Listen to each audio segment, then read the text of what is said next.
time to give you what you love. It's time to give you what you love. I'ma give you what you love.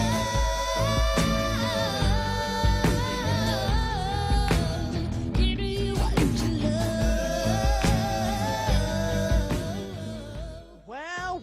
Well, good afternoon. You are listening to The Source, 96.1 FM, 900 AM, streaming live on WURDradio.com. Follow us on all social media platforms at onWURD.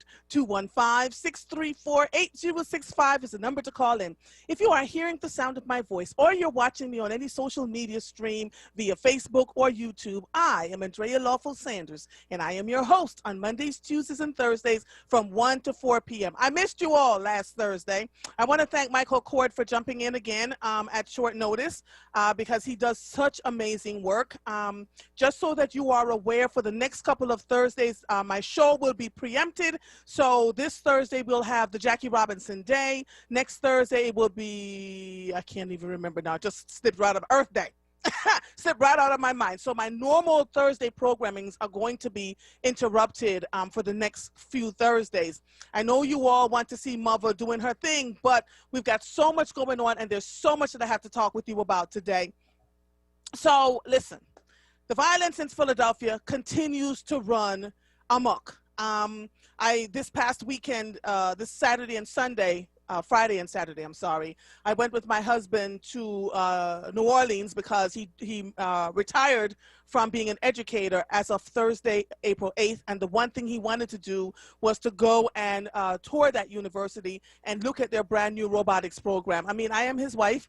I know that he is a nerd to the nth degree. And so my goal was to support him in any way that he wanted to. I had 48 hours and I used those 48 hours wisely. We went into New Orleans. He went to tour the university and we had an amazing time. We can't do a party like everybody would want to do when they were having a retirement because of COVID restrictions. And quite frankly, based on what I saw in the airport, people fighting in the airplane because they didn't want to social distance. The flight attendants are at their wits' end. I wrote an entire article about it. I need us to do and be better. One flight attendant said to me, instead of people coming together and doing what they're supposed to do, they've gotten meaner and nastier. And we're acting as if this virus does not completely exist out here. And so we just got to be. The hotel, they're touching elevator buttons. They're putting the food in their mouth. They're not wiping down anything. The airline's giving them things to wipe the seats. They're not wiping this. It's amazing. It's amazing to see people thinking that because they're vaccinated that they can just go on and run willy and nilly, right? The other thing that we're noticing too is that people are using fake vaccination cards to say that they've been vaccinated. So the federal government is now trying to figure out how to crack down on that. I saw Attorney General Josh Shapiro discussing that this morning, along with these shadow guns that have been all over the city of Philadelphia. And we want to figure out how to support and move forward because the shooting continues. Speaking of COVID-19, this morning I got a text message that Dr. Ayla Stanford was being honored on Good Morning America. When I tell you I am proud of that woman, I don't have words to describe to you. As you all know on WURD Radio, she was introduced right here in March of 2020, and we had her on every single week. I'm going to keep talking about that because most people had no idea who Dr. Ayla Stanford was until we began doing that. And so Black Talk Media is amazing. And I watched that woman. I have had conversation after conversation with her about the fact that she needed to have help. She needed to have support. She had a fledgling concierge business, and she was a pediatric surgeon. So it wasn't like she didn't have anything going on, but she was so distressed about the fact that Black and brown people were not able to have access to the vaccine. At the beginning was not able to have access to the COVID-19 testing. They were told they had to have a car to drive up. They were told that they had to have a doctor's note. They were told that they had to have car insurance, health insurance. And she came on the air. She came right here on this radio. She says, I got to do something. And so in April, the Black Doctors COVID-19 Consortium was born. I watched Dr. Ayla, and because I know so many people in this city and beyond, I began getting the feedback. You know, they didn't want to give her the money. Who was she? They didn't want to give millions of dollars to the Black woman. And she literally created the the blueprint as to how to give people the vaccines when the vaccines came out. And I watched article after article that I will not give any credit to, trying to dishonor her name and make her seem crazy. And I was not dealing with it, right? Because without Dr. Ayla Stanford, many of us would not have gotten our vaccines. Let me just tell you, when they talked to her on Good Morning America today, yet this morning, 8% of the country, 8% of black people around the country have been vaccinated. In Philadelphia, because of Dr. Ayla Stanford, 75% of her vaccines go to black people and 82% of her vaccines to people of color in general. Now, that's what I call putting something on the table, putting your money where your mouth is.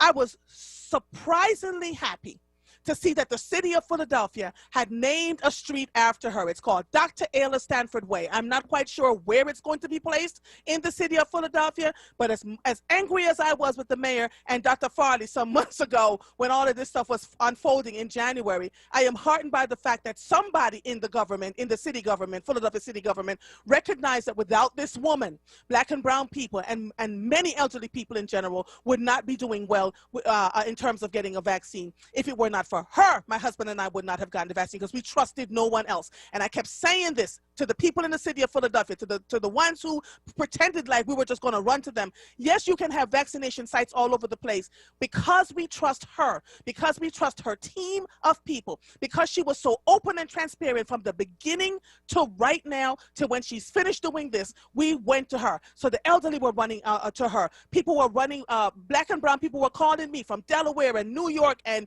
New Jersey. Can we come to her? We want her to give us our vaccine. That is something we should not take lightly because we've had conversation after conversation about black folks not trusting the medical system. I'm gonna need you all to get it together. Thank you, Mayor Kenny. Thank you, whoever it was in the city of Philadelphia that gave her, that named the street after her. She is literally a walking hero among us. And I suspect that this will not end. At some point, I think she may be the czar for the medical, when Dr. Fauci's finished doing what he's doing, a president of the United States is going to tap that black woman for her bravery, for her courage, for standing in the face of being maligned and all the atrocious things that were said about her. Hooray to you, Dr. Stanford. So proud of you in these Wakandan streets. Ah! All right now. I even saw Patty LaBelle saying that she got her shot because of Dr. Stanford, right? It's just amazing. They gave out 24,000 COVID-19 tests and 40,000 plus vaccines thus far. When I tell you what would even make me happier at this point is to watch Dr. Farley and Jim Kenney get on a podium with Dr. Ayla Stanford in front of the entire public and say thank you. Say thank you. You know, she stood up. All the stuff that we're all doing now in terms of vaccinations and running these clinics, they took the blueprint from her. We see it. We see it in the way they've done it. So thank the woman. You know, if you don't want to apologize for treating her like duty in the beginning, that's fine. But just thank her openly and publicly, because in this city of Philadelphia, we are absolutely grateful for who she is and what she has done. This is now the 23rd day of the Derek Chauvin trial, the ex-police officer that killed George Floyd. We are to understand that his family has gone into the courtroom as of this morning, and the prosecution may rest soon. I can guarantee you, watching this trial, that the way police departments are run is hinged on this one man that his police officers, his ex-chief of police, all of them are turning against him and saying, you were wrong, you killed that man in cold blood. So he's going to see some jail time. What I would love to ask my black and brown people is to really pay attention to what's going on out here. And please don't, he's not going to get life in prison. He may not, it just may not, based on the laws in Minneapolis, he will not get life in prison, most likely, based on the conversations that I've had with two black lawyers from the Bronx, from Brooklyn, a couple of weeks ago. But he is going to get some time. We hope he gets some time in prison for what he has done. You have seen that all police officers are not the same. We talked about the atrocities that have gone on around the city and in the country, but there are police officers who grieved at the fact that he did what he did to kill George Floyd. And so we can't, I want us to be very mindful about lumping everybody in the same bucket. We have major issues in this country around race, bias, entitlement, etc. But we have to be very careful to not put everybody in the same bucket the way we have been thrown into the same bucket at times. I miss you all so much. I missed you all over the weekend.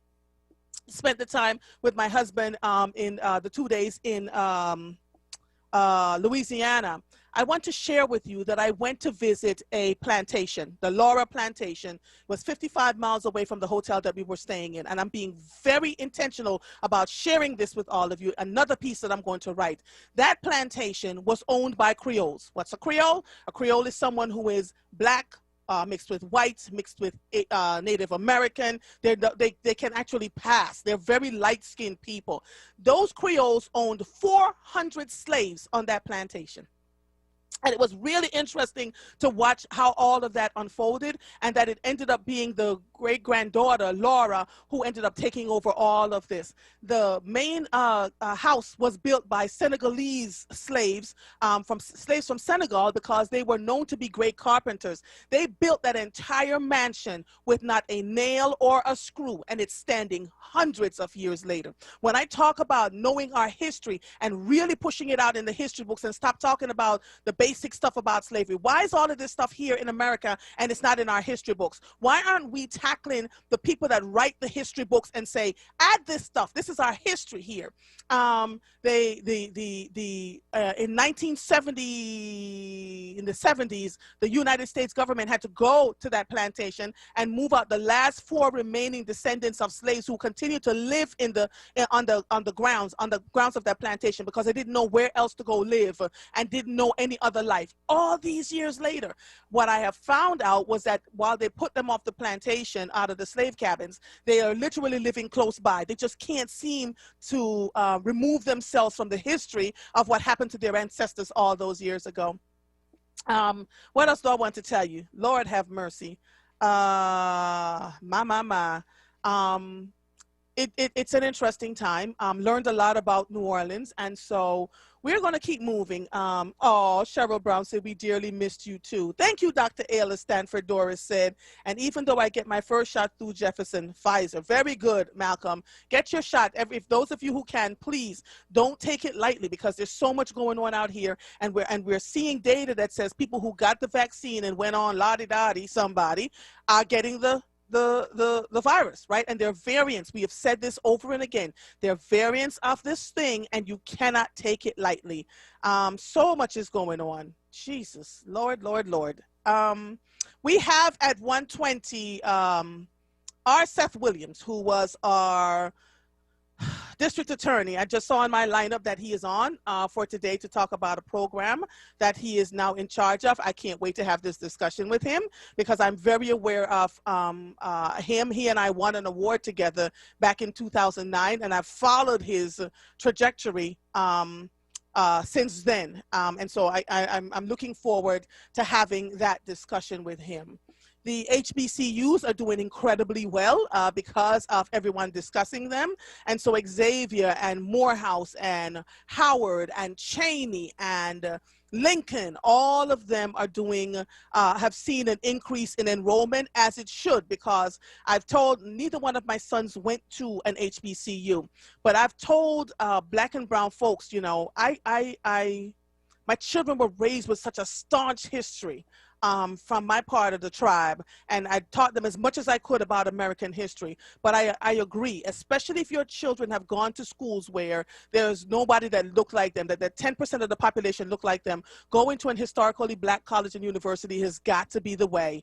My youngest son says that if he goes back to get his master's degree, he's going to Howard. He literally wanted to go to Howard for his undergraduate. I'm like, yeah, no, I'm not paying $42,000 a year, because I'm not sure if you're ready to finish. And he did. He went to Temple, finished, travel abroad, the whole 9 yards. So trust your children, give them the space to do what they need to do. Lots and lots of things are coming up. Let me see what I want to do. Hi, Michael. Michael missed me last week. He texted me. He says, where are you? I said, I'm alive, Michael. I'm alive. I am alive in these Wakandan streets. The other thing that I want to talk to you about before I take a quick break is the rise of domestic extremism in America.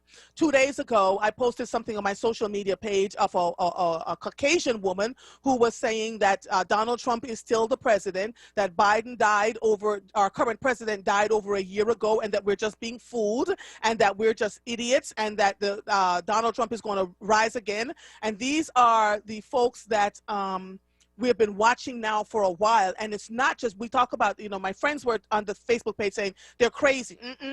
We're talking teachers, lawyers, doctors. I've been following these folks for years, since 2016. And I have friends who have infiltrated their groups and have been coming back and going, Andrea, they really believe this stuff. So don't dismiss them, because this extremism is actually here. Data shows a surge in homegrown attacks not seen in a quarter century. See how many terror incidents have been tracked in your state. And this was written by Derek Hawkins. And so let me just see here if I can pull this up. It's amazing. It's just amazing what's going on. Since 2015, right-wing extremists have been involved in 267 plots or attacks and 91 fatalities, the data shows. At the time, attacks and plots ascribed to far-left views accounted for 66 incidents, leading to 19 deaths.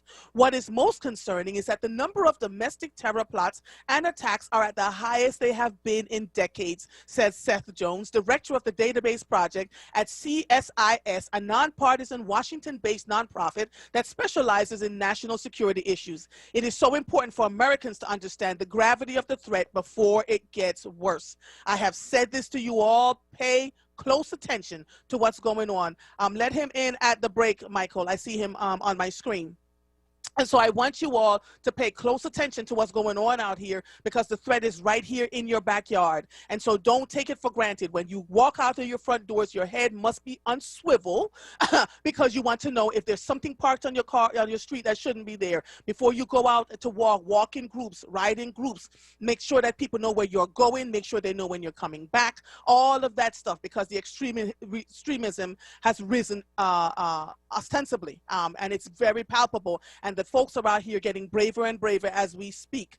Another person was shot and killed in Minneapolis by a police officer over the weekend. So tensions are incredibly high there. Pay attention, please. Know where you're going, know what you're doing, and make sure you know where your family members are. You are listening to The Source, 96.1 FM, 900 AM, streaming live on WURDradio.com. Follow us on all social media platforms at onWURD. 215-634-8065 is the number to call in. We will be right back after these messages. Nappy-style hair products are formulated for today's black men and women's hair, embracing ancestral hairstyles. Come and experience these products: beard oil for men, cream paste, and napping gel growth oil for braids. Go to www.nappystyles.com or The Movement in Mount Airy, 7133 Germantown Avenue, or African Cultural Art Forum, 221 South 52nd Street, or Culture Exchange, 1450 Point Breeze Avenue. Be happy to be nappy. Okay, Her's new fire potato chips and cheese curls, they are spicy. Whew, they're hottest snacks yet. Hold on. Whew. But you know, it's not just heat. There's some nice sweet and savory stuff going on too. Ooh, there's that heat again. It burns, but it burns so tasty. Ooh, that's hot. Find Her's Fire Snacks at your store today. Whew. Taste the flavor, feel the heat, break out the Her's. Attention WURD audience, do you know that you can get help with your PICO energy bill? PICO is here to help you with financial help through various assistance programs, including the PICO CAP program, which provides a monthly credit for eligible low-income customers based on the customer's total household gross income and energy usage. If you are experiencing financial hardship, you may qualify for the PICO CAP program. And PICO Cares is the customer assistance and referral evaluation service designed to assist special needs, low-income customers who have a temporary personal or financial hardship that prevents the payment of your PICO energy bill. If you have a special needs child or adult in your care, your household may qualify for the CARES program. Call 1-800-774-7040 today to see if you qualify due to an existing situation or a change in circumstances within your household. Call 1-800-774-7040 today for more information on the PICO CAP or PICO CARES program. PICO, powering our communities. You're listening to The Source with Andrea Lawful Sanders on WURD Radio. Streaming live on WURDradio.com and the WURD Radio Your mouth app. moving? I don't hear anything. All right, so welcome back to The Source. I am sitting here having a conversation. Yeah, that's, can you call me and I can hear you while we talk? Michael will have to call you. I'm not in the studio. Okay. 267. Give it to Michael. Michael, can you hear him? Because I'm literally not in the studio. All right. Hold on one second. This is live radio. Okay, Michael. Because I really want to help out. I really want to be on URD and get this information out. All right. He needs to be called, Michael. Give him the number, please. Give him the number, Seth Williams. 267. He can't hear me. He cannot hear me. We're gonna have to figure this out because he cannot hear me. Whoo, this is interesting. All right, this is what live radio does for you. Michael, if you can call him on his cell phone, if you have a cell phone number, please do that for me. I have another computer. I'll try to send the link to that. Okay. If that's the problem. Okay. Let me give you the email address to my other computer, and you just send the link to that, so I don't have to get off this screen. Okay, go ahead. Send it to Williams, Williams, RSETH 2.0 at gmail.com. Send me the same link, and I'll be able to definitely hear on the Chromebook. All right, so go ahead, Michael. You got that, right? It's Williams rseth.2.0 at gmail.com. Okay. All right. I know he's asking for your phone number. Do you see that in the chat? So, all right, Michael, and send him the link to the other place, please. Forgive us, Lord. We are literally live radio, and so I am going to read for you what he and I are going to be talking about, and I have some other questions of my own. Former Philadelphia District Attorney leads new vocational program aimed at giving people a second chance. The mission of the National Center on Institutions and Alternatives, NCIA, is to help create a society in which all persons who come in contact with human service or correctional systems are provided an environment of individual care, concern, and treatment. NCIA is dedicated to developing quality programs and professional services that advocate timely intervention and unconditional care. The NCIA, in their vision, they aspire to achieve three very important goals that would characterize our success in making a difference by providing exceptional services to each and every individual who we have had the privilege of serving. Their goals are: be the service provider of choice as evaluated by our customers, which means the government referring and licensing agencies and private clients, and by the outcome measures for those they serve; be the employer of choice as determined by those who wish a career in the human services field, and by our employee retention record; be a significant factor in addressing the social issues that are at the heart of their mission. And since 1977, the National Center on Institutions and Alternatives, NCIA, has worked to break the destructive cycle often associated with the human service and correctional systems. They provide individual care, concern, and treatment for intellectual and emotionally disabled youth and adults and those involved in criminal justice system. Can you hear me, sir? Can you hear me yet? So he still can't hear me. All right. The innovative approach to service and care helps ensure that individuals connect with the community in ways that are comfortable and beneficial to everyone. They welcome all individuals without judgment and assist them in creating futures that are based on their personal experiences and individual definitions of success. Let me know when you can hear me. Oh, here we go. He's letting him I hear you. You can hear me now? Yes, ma'am. All right. So I was just reading this whole piece here. Founded by Dr. Jerome G. Miller and Herbert Holter, two of the country's leading experts on developing alternatives to institutionalization and incarceration, NCIA's mission to help create a society in which all persons who come in contact with human service or correctional systems are provided with the care necessary to live their lives to the best of their abilities. Welcome to the show, Seth Williams. Seth Williams, it's good to see you. You are now, let's see, what is your role here? You're the program director, NCIA Yes. program director. First, I want to give honor to God. I want to thank God and the blessing to be on Cody Anderson for what he did and all of his years of work at WURD. So I just want to start off by saying that. Okay. But yes, I am the director. I'm excited. I'm the director of our HJH for the Herbert J. Holter Vocational Training Center here in Philadelphia, We're at 801 West Girard Avenue at the old Girard Medical Center. And our goal, this is Second Chances Month. We are here to provide second chances to returning citizens, homeless veterans, and the chronically underemployed. We're going to be here to teach folks. As you know, I was a district attorney. I talk all the time about the fact that we can't incarcerate our way out of crime. But then I have my own even more personal experience being a federal inmate, teaching GED to folks that were incarcerated with me, and learning that the majority of folks, in addition to suffering serious trauma in their lives, had jobs. It wasn't that they had problems getting jobs. They had trouble keeping jobs. So we're going to be here teaching vocational skills for a path to a real career. HVAC, right? Heating. You just went silent again. I lost you again. This is so interesting. Yeah, you absolutely went silent again. I can't hear you at all now. Could it be your headphones? We're back. There you go. Man, All right. okay. Okay. Everybody's tuning in to WRD, so we're having buffeting problems, right? So we're going to be training HVAC. Everybody needs heating, ventilation, especially with COVID, air conditioning.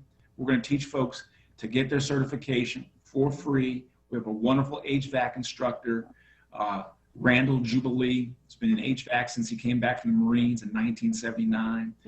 You'll get the actual certification that's portable to go anywhere with that to start your career.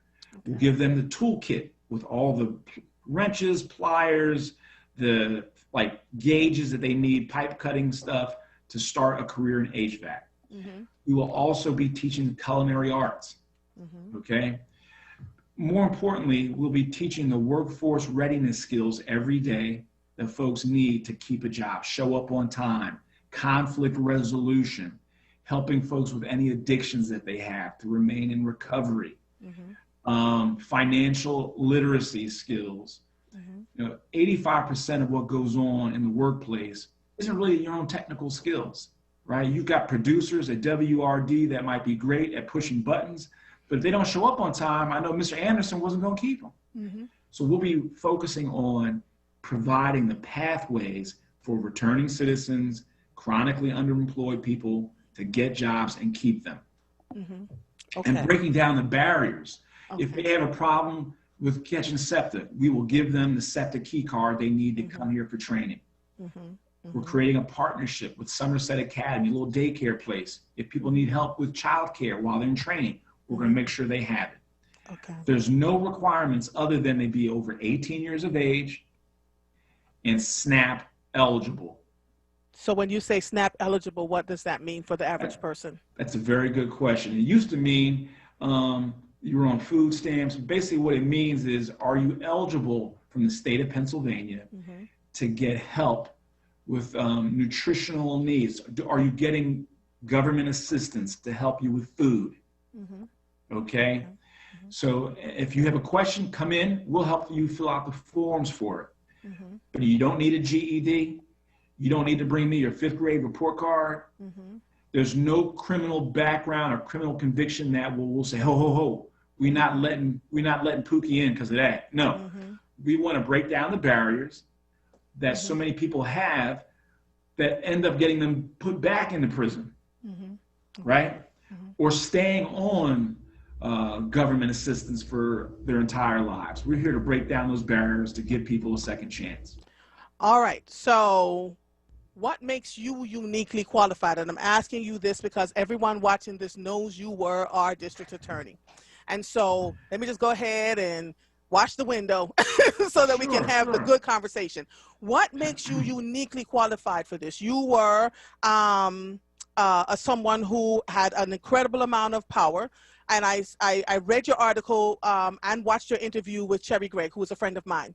And you spoke about the fact that you were struggling mentally with some stuff that you just were not handling well. I'm asking you these questions on purpose, right? Because there are people that are going to come to you with some of these same issues. They may not have had the high level position that you had. So I need you to tell the WURD listeners what makes you uniquely qualified now. Because after I read your piece, I talked to Cherry. I called her. I was like, holy crap.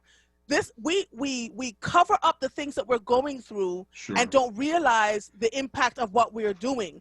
And your role as district attorney was incredibly impactful to a lot of people, right? And so now they're watching you and they're saying, all right, so what's so different about him and what makes him uniquely qualified for me to trust him to do this work? You see where I'm going with this? Certainly, right? certainly. So That's a great explain question. to the WURD listeners what makes you uniquely qualified now based on all the things that you have gone through. What are the lessons you learned from the mistakes that you made that will make you qualified for helping other people now?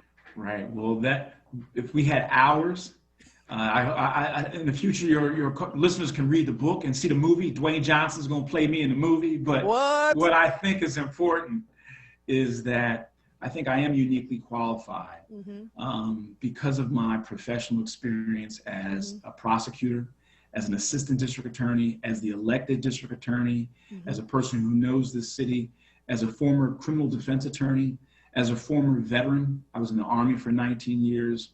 My last assignment, I was basically the head public defender for the 28th Infantry Division of the Pennsylvania Army National Guard. So I was the head public defender. And in addition to all of that, I was a federal inmate. I lived in solitary confinement for 5 months.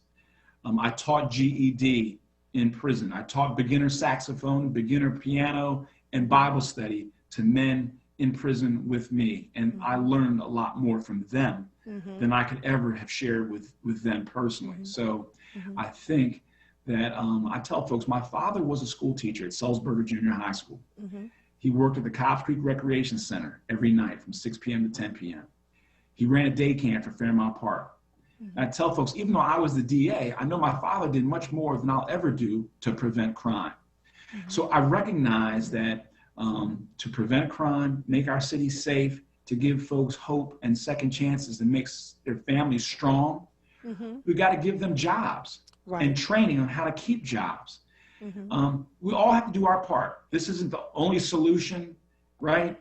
I recognize that from my life experience, what my skill sets are, what my passion is, that this is a great fit for me to try to be of service at this point in my life. Now, you were talking about some of my issues. I was the DA, and I'm very thankful for that opportunity, and I loved it. I'm happier with my life now than I was then, to be honest with you. But I had 2 Blackberries at that time that were with me all the time. One went off every time somebody was shot. Bodies were dismembered and found floating in the Schuylkill. When police officers were shot in the head because they were breaking up a robbery at GameStop and I had to go to the hospital, or firefighters had buildings collapse on them. Plus the everyday battle that is Philadelphia politics. I did not know how to handle some of the stress, strain that I was under, both professionally, personal relationships that we all deal with, right? And so I began to talk to a guy named Jack Daniels a little too much. I self-medicated with martinis. And so when I was away, I was in a program which helped me get a year off of my sentence with men that were either heroin dealers or meth dealers, but really they were addicts that were just helping their addiction by selling those things. And I learned that no matter how we choose to self-medicate, the underlying issues, right? My underlying issues were I was given up for adoption at birth. I had issues of am I worth it? If, all types of things. You covered it so well, though, which is why I'm bringing it up, because you can help a zillion people at this point, right? Just by being open and transparent about your journey, because you covered it well. You covered it well. I walked beside you. And especially as black men, we're told not to talk about our fears, our troubles. We don't want to seem weak, right? I try to tell young men, life is like a game of dodgeball. It's not about how many people you could throw out. Can you go home safely at night? And conflict resolution is like, yo, maybe my friends are going to call me a punk because I'm not going to get into an argument or a shouting match with somebody, but I'm going to be safe, right? But yes, I struggled with different issues, right? A lot of them stemming from, being given up for adoption. I never knew what that meant, as crazy as that might sound to some people. And so I struggled with abandonment and rejection issues. In addition to just the everyday stress of who do I talk to about how I feel? Because if I talk to somebody, they're going to think I'm weak, right? You talk to a campaign staffer, you think you can talk to them, but the next week they're working on a campaign and people running against you. So that's similar to what everyday people on SEPTA are dealing with, but just in different ways. Right. So today, while we had orientation for some guy came from me, I told him, I said, look, I go to an AA meeting every Tuesday. If any of you are here, let's be open about what your problems are, because then we can get you your help so you can get through this program. And so that's the thing. We have to be open and honest. A lot of people here are homeless. I said, well, I'm basically homeless now. I'm living at a friend's house. But on any given day, if they get mad, they might say you got hit the bricks. So we got to be open and talk with folks about what they're dealing with, meet them where they are. But this is just this is a great program, I think, to help people, because I know when I came home, you had a probation officer who said, look, you got to have somewhere to live and you got to have a job. Right. But nobody gave me somewhere to live. Nobody gave me a job. Right. Other than I'm very thankful of family and some friends that have helped me. I've bounced around and friends have helped me get jobs. But I have a network the average person doesn't have. Right. And so we have to make sure that folks, I worked as an overnight stalker from 7 p.m. until 5:30 a.m. At a large home improvement place. I don't want to say their name because I thought it was a terrible place to work, but I'm thankful for the job. But I'm saying that I recognize what goes on. I still have in my pocket right now the box cutter that I used every day while I was there. Right. Because I was using it today. But I felt, again, God had me at the right place at the right time then. Because so many of the young men were angry about what happened to George Floyd during the summer while I was there. I felt as though I, in some ways, was pastoring some of them young men, right? And so this is an opportunity for folks. It's great to get a job in a warehouse. It's great to get a job at the supermarket doing something. That's great. But this is a pathway to a career for folks where they can get a certified an industry recognized certification. All right. That will lead them to a real career that if they want, they can be an entrepreneur and open up their own HVAC or their own restaurant or their own food cart, right? In about a couple of weeks, a month, we're going to start CDL training as well. I know a lot of men in prison wanted to come home and get a license to drive a truck, right? Everybody's driving big trucks, delivering stuff now. So it's a great opportunity in Philadelphia because Philadelphia, of the 10 largest cities, we have the largest percentage of people, excuse me, Ms. Sanders, we have the largest percentage of people who are living at or below the national poverty level. Yes, we are. And right? And so we have we can either look at that and we recognize that's a part of the reason why we have a lot of the bad things, but we can utilize that and say we're going to connect people with jobs that are real. We need HVAC technicians. Everybody's trying to get ventilation now because of COVID. People, we're going to create those jobs that will lead to great careers. I am going to take a quick break, but before I do, I want to say this to you.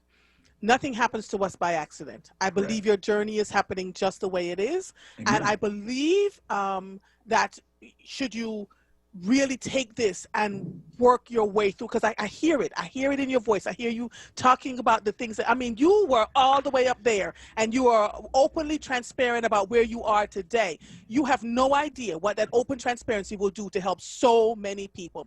When we come back from break, I want you to give me the link because people are now asking me. See how that works out? Yes, now people want to know how they can reach you, because I had to get them to a place where they will understand that you are not the person that was incarcerated, that you're now someone who understands and want to really help people move forward in their lives as you're moving forward with yours. Hold on one second, please. I'll take a quick break.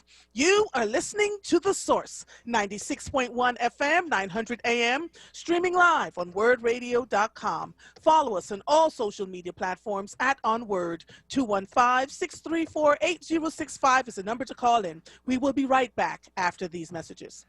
The Germantown Friends School mission begins with a commitment to community and to the belief that academic achievement is in itself not enough. Inspired by Quaker values, GFS encourages students in preschool through grade 12 to see the world as theirs to experience, to understand, to create, and to change. Learn more about the GFS academic, arts, and athletics programs at their upcoming virtual open house, Friday, April 16th, 9 a.m. Register now at germantownfriends.org/admissions.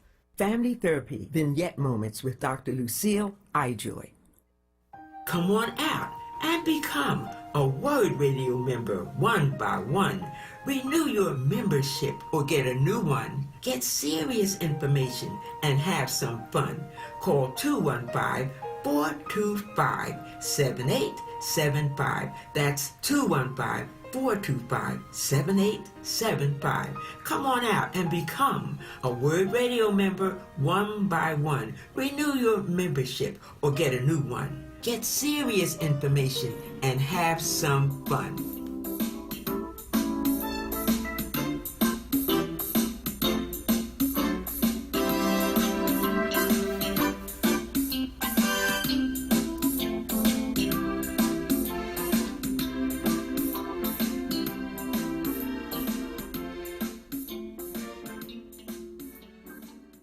You're listening to The Source with Andrea Lawful Sanders on WURD Radio. Streaming live on WURDradio.com and the WURD Radio app. Welcome back to The Source. The time is now 1:43 p.m. and the temperature is 48 degrees, sponsored by Beach Companies. Dr. Ken Scott, president of the Beach Companies, reminds everyone to support Black people and Black businesses as 365. Please view and download the free 2021 Black Business Directory and Community Resources Directory at beachcompanies.com. Thank you so much, Dr. Ken Scott, for being a WURD supporter, as always. If you are just joining us, I have on the line with me, this is a very familiar face to many of you, R. Seth Williams, who was our former district attorney, who is now a program director for Vocation Training Center. Thank you. Thank you. That's all right. NCIA is what I saw, right? Yes. Vocational Training Center for people who are struggling to find jobs, who were formerly incarcerated, etc. If you missed our riveting conversation, you just want to have to go back to it, right? So because people want to know how they can reach you, where is the link, what's the phone number? Sounds good, great. So again, the link, you can go to www.ncianet.org. You can also send me an email directly at seth.williams@ncianet.org. But you make a great point in that I'm very thankful every day. People on SEPTA, because I ride SEPTA or I ride my bike everywhere I go, are just, hey, you know, keep your head up, or we've been praying for you. And, you know, people often will say to me, hey, aren't you, didn't you used to be somebody? And I'll go, yeah, I still am somebody. They go, no, I mean, didn't you used to be Seth Williams? I'll go, I still am, only better. And so I had a wonderful job. I'm very thankful for the trust that Philadelphians gave me. For those that I let down, I say I'm sorry. For those that I helped, I say I wish I could have done more. Yes. For those that supported me, I say, hey, I can't thank you enough for the encouragement, the prayers, and your support. But today's a new day, and we have to do all that we can every day to make the most of it. And I had just an amazing, I'm only here by the grace of God, I had an amazing spiritual journey. Being in solitary confinement. You know, I tell people, despite having been a Catholic and a Christian my entire life, it took me to be in prison to actually read the Bible from the first page of Genesis to the last page of Revelation. And so I learned a lot, but I think I'm exactly where God wanted me to be. And I had to go through every step along the way to be where I am now, to do what I'm supposed to be doing today. Yeah, I And think so, we spend so much time trying to cancel out people. People deserve second chances, right? If you read the Bible from cover to cover, you know that Jesus spoke about that quite a bit. We have in our society folks that the minute you make a mistake, which when you spoke about the fact that you were going through things but you didn't know who to tell them to because you didn't know who you could trust, right. resonated with me. When you are a And public official and you are supposed to be doing the work for people, not everybody has to hear everything. So I right. get it. And part of it for me, I understand what it means to be the preacher's kid. And I wasn't the Yes. preacher's kid, but everybody in my neighborhood knew who my dad was. He was held in such high esteem. They even named the park after him across the street from where I grew up. And so, you know, the nuns at my school all thought that they held me up on a pedestal. So yeah, I never grew up knowing who I could talk to about what was really going on. Right. And so I learned about that while I was away, while I was in therapy. You learn about uniqueness and opening up in like an AA meeting and group supports where you can talk to other people and say, you know what, I'm not the only one who had that same problem. And once you do that and you learn that this other person from Chicago or Cleveland or wherever had the same problem as you, this is how they dealt with it. It takes a weight off of your own shoulders. And you can say, you know what, hey, they did it, they got through it, let's keep it moving. Yeah. Right. And so my thing is now I think I'm uniquely qualified to talk to the men and women that come in here about what to do to stay out of trouble. Let's work together so we don't make the same mistakes again. Here are resources either by going to One Day at a Time or Self-Help Inc. Or all these different wonderful organizations that exist in Philadelphia to help people. We're not in competition. There are a lot of great organizations like OIC, right? Yeah. That provide wonderful services. We're not in competition. Hey, we want everybody to get an opportunity to get a second chance. If you are a returning citizen, I don't care what your criminal background is. Yes. It's not going to be a bar to you walking in the door here. You don't need your GED. You don't need a PhD. Okay. You don't need Yeah, I just lost you again. Something just went out again. This is so weird. You actually froze. For those of you who are watching me on Facebook, we're having issues. We froze again. Yeah, I can see you and hear you, but you're freezing on your end.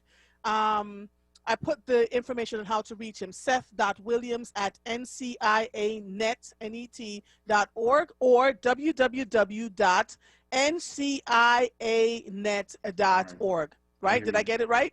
Yes. Okay, good. I'm going to let you go because this keeps from, but please feel free to come back. I want to be able to continue this kind of conversation with you, so we can talk about redemption, what that looks like, and then if you want to highlight anything else that what is what I open want to space? talk about? We want students. We have Students, 5,000 square feet. We are enrolling students now. You have 5,000 square feet now? Yes. For culinary training, for HVAC training, we have all of the technical stuff here. So we just need students. People can go online, they can register, they can send me an email at seth.williams@ncianet.org. Yep. And I will send them a digital registration. If they don't have access to a computer, if you know a nephew or a niece, a husband, a wife, send them right here to 801 West Girard Avenue. 801 West Girard Avenue. Yeah, because someone is asking on Facebook, where is the Philadelphia Vocational Training location? Is it open yet? Yes. All right. She said it isn't on the website yet. Okay. Yes. They can follow us on Twitter. Okay. And the Twitter handle, I was just looking at it, is at HJH_VTC Philly. B as in boy? V as in Victor. Yes, at HJH_V as in Victor, T as in Tom, C as in cat, Philly. Philly. Okay. And but register online. If you can't register online, just come here to 801 West Girard Avenue. It's the old Girard Medical Center. We're in the Hawthorne building on the first floor. onWURD Medical Center in the Hawthorne building on the first Correct. floor, right? Correct. Okay. They can just come here. It's right near the intersection of 8th and Thompson, actually. 8th and Thompson. Okay. Right? Is there a phone number at all? They can call 267 Uh-huh. 254 254 9108. 9108. Seth Right? Williams. And we're right off the 15. They can catch the Broad Street subway or the Okay. L and catch the 15 bus. We're right here. Okay. And Broad we'll Street. register them. Okay.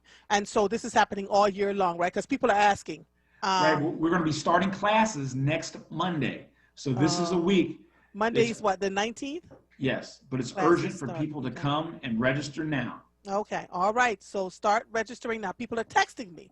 There All you right. go. Thank you. Yeah, so this is good. So classes start April 19th. Please go online to www.ncianet.org or email him seth.williams@ncianet.org.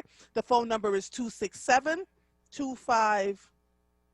49108. I missed the 4. 254-9108. Seth Williams, I can't thank you enough. You know, it was a pleasure having this open and transparent conversation with you. I hope you have many people who will show up for their second chance for a career, and I look forward to speaking with you soon. Okay? I appreciate this opportunity, and I'm jealous of your office, your background, and your hair. Because I'm blackity black. 365 days a year. It was a pleasure talking to you. Talk to you soon. Take care. Be All right, safe. bye-bye. All right, bye-bye. Oh my gosh, this is wonderful. Okay. Lloyd, are you on? Lloyd? Yeah. Hello, sir. What can I Yeah. do for you? Well, I just had a situation, you know, because before the guy came up, at first I had to say, hey, I'm so glad he's doing what he's doing. That's outstanding. But I just had an issue, you know, because you had brought up something about this extremist white supremacist stuff happening. Yes. And I just want to say that, man, I'm calling from Chester, and we don't got to worry about no white supremacists out here. We got to worry about just black people, okay? So Yes. I don't see we don't need to be concerned about no white supremacists, especially with the numbers you gave, only like 19 or something like that. But Lloyd, listen to me. They're growing and they're picking us off, and we just don't realize that it's some of them picking us off. So while we're worried about the black folks, and yes, you are absolutely right. The danger for us right now is all the shooting and the violence in our cities. I hear you. But I want us to do both ends. I want us to pay attention to that and kind of watch this thing growing too. Because if we ignore them, we're going to look up and not realize what hit us. You know what I'm saying, Lloyd? I know what you're saying, but I just differ. There ain't no problem. I'm telling you, we got stuff for them. Okay, so we ain't worried about no white supremacists in no situation, anywhere, any shape, any form. So again. We gotta actually stop. We gotta get white, out of our mind and just start dealing with ourselves. Because white ain't holding nobody back. We hold ourselves back. I held myself back when from what I did as a youth. I'm the one. So everybody want to say, hey, the man ain't gonna do X, Y, Z. Hey, I'm the man. And every black man out there is the man. Every black woman is she's the woman. Ain't nobody holding nobody back except us. So we just got to get that straight. Hey, stop worrying about white anything. Don't worry about no, just stop. We got to get that out of our heads. White. No, we got to stop this. Everything we talk about it got some kind of white component. Get that out of our mind. We got to matter of fact, we got to take over the Democrat Party and stop being led by these white Democrats. We take over. They ain't got nothing. They just use us. We need to take over the party. Come on. So thank you so much, Lloyd. I hear you. Thank you, my brother. Thank you for taking the time to call in, okay? All right. All right. Listen, I love my people now. Listen. Love my people. You are listening to The Source. Come on with it, Lloyd. Lloyd was like, look, we ain't got to talk about these white people no more. Going to talk about everything black because we got our issues. We are holding ourselves back. You better go on with it, Lloyd. You may not agree with him, but he has a right to his opinion. And anybody that goes on this radio show has their right to an opinion. Unless they're talking about something that's going to egregiously harm someone, our role here at Black Talk Media is to hear what the folks are saying and give them the information that is prevalent, relevant to their lives. You are listening to The Source, 96.1 FM, 900 AM, streaming live on WURDradio.com. Follow us on all social media platforms at onWURD. 215-634-8065 is the number to call in. We will be right back after these messages. Every day brings an opportunity to connect to your community and one another. With AARP, you can connect without ever leaving home. Just click and you're at a movie watch party with other fans, chatting in an online book club, or drinking a cup of joe with fellow family caregivers. Connections like these remind us that community is more than just where we live. With virtual offerings available here in Philadelphia, you can click to connect at aarp.org/nearyou. Livelihood. WURD Radio's new initiative, connecting Black Philadelphians with jobs, entrepreneurship resources, small business development information, and financial literacy tools. Learn more at wordworks.com. That's WURDWORKS.com. And stay tuned to WURD Radio, 96.1 FM and 900 AM WURD. This is WURD Radio, 96.1 FM and 900 AM WURD Philadelphia. Independent Black Media. You're listening to The Source with Andrea Lawful Sanders on WURD Radio. Streaming live on WURDradio.com and the WURD Radio app. Welcome back to The Source. Listen, I love you all. I do. I have always been very open and transparent about what we experience as a people. I'm also open and transparent about having conversations with white folks. We don't live on this earth by ourselves, right? And so after listening to Lloyd, you know, something came up to mind for me. A friend of mine reached out to me and said, do you have a list of black doctors that I can give, because her child's pediatrician, who is a black doctor, wanted to know if they had a list. So I was like, do I ever have a list? And I've said this over and again. And I want white physicians who are listening to me, because you still outnumber the black physicians. When you find yourself in a space, when someone of color comes in front of you, because more likely than not you will, I'm going to need you to listen and be open and not be dismissive, because as a direct result of my own personal stuff that I had gone through, and scores others of people that I love, and admire. I had to get on a plane to go find a doctor at a hospital in a whole other place, because one of them messed with one of my sisters, and we converged, honey. We got on planes and landed at the hospital and was like, really, what we doing here? And so, you know, it makes sense. Michael just told me that he's going to see Dr. Blake on Friday, right? Dr. Blake is the gastroenterologist that I talked about. I am a woman of a certain age, you know. And now I got to do the rooter to the tutor tour. So it's the eyes, the teeth, the heart, the intestines, the blood work, the mammogram, all of it has to be done at once. The amount of things that I got. And I've been going on and interviewing doctors. My heart, I have one body. It means the world to me.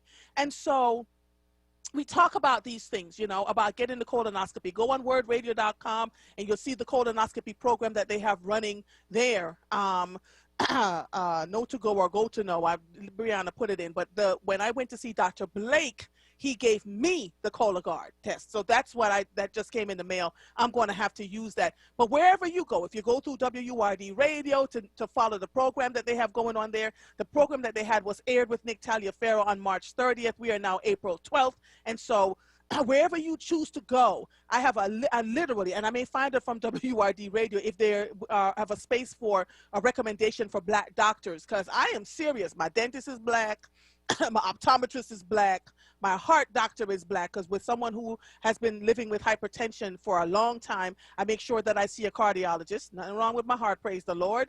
My gastroenterologist is black. My OBGYN is a Jamaican black woman. Don't play with me, right? And so I'm holding people to a higher standard as it comes to my health, because what I don't want to hear is, oh, I'm sorry, or, you know, a doctor not listening and telling you that it's all in your head. I've had friends who said they went to doctors and was told, let them in, Michael, please, that it was all in their heads and they need to go see a therapist because there's nothing wrong with them. We want doctors. People know their bodies. They may not know how to express exactly what's wrong with them, but they know something is wrong with them. And so now I am looking for it. I cannot wait. Lord have mercy. These beautiful black women, honey. Gorgeous. Yes. Let me just make sure I get them. So, Afia, you pronounce your name Embalishka? Embalashaka? Tell me how you pronounce your last name. Billy Shaka. Billy Shaka. See, it's the Jamaican in me. Billy Shaka. And you're Lynette Mahwini. Mahwini. I'm loving it. Y'all, they're testing my English today, boy. And then we have Danielle Apugo. Oh, this is going to be fun in the sun. Welcome to The Source, ladies. I have been looking forward to having this conversation with you. I am Andrea Lawful Sanders. I am the host here. Let me wait. Danielle, are you there? Hi, yes, I'm here. I have some childcare complications, so I won't be able to turn my camera on, unfortunately. Oh, listen, Marva don't care. Marva yes, for the last minute cancellations, we're trying to recalibrate. You can turn on the camera. Marva, we love the babies over here, so whatever you have to do, it's okay with us. We are understanding in these streets. Let me introduce all three of you without butchering your names. Lord help me. Let me do this, Andrea. All right, so this is Strong Black Girls Reclaiming Schools in Their Own Image. Strong Black girls lay bare the harm Black women and girls are expected to overcome in order to receive an education in America. I hope you all have all the time in the world, because this is about to be a really hot conversation. Lord have mercy. This edited volume amplifies the routinely muffled voices and experiences of Black women and girls in schools through storytelling, essays, letters, and poetry. The authors make clear that the strength of Black women and girls should not merely be defined as the ability to survive racism, abuse, and violence. Readers will also see resistance and resilience emerge through the central themes that shape these reflective coming-of-age narratives, and each chapter is punctuated by discussion. Lord have mercy. I can't wait. Let me introduce them. Danielle Apugo is Assistant Professor of Education at Virginia Commonwealth University.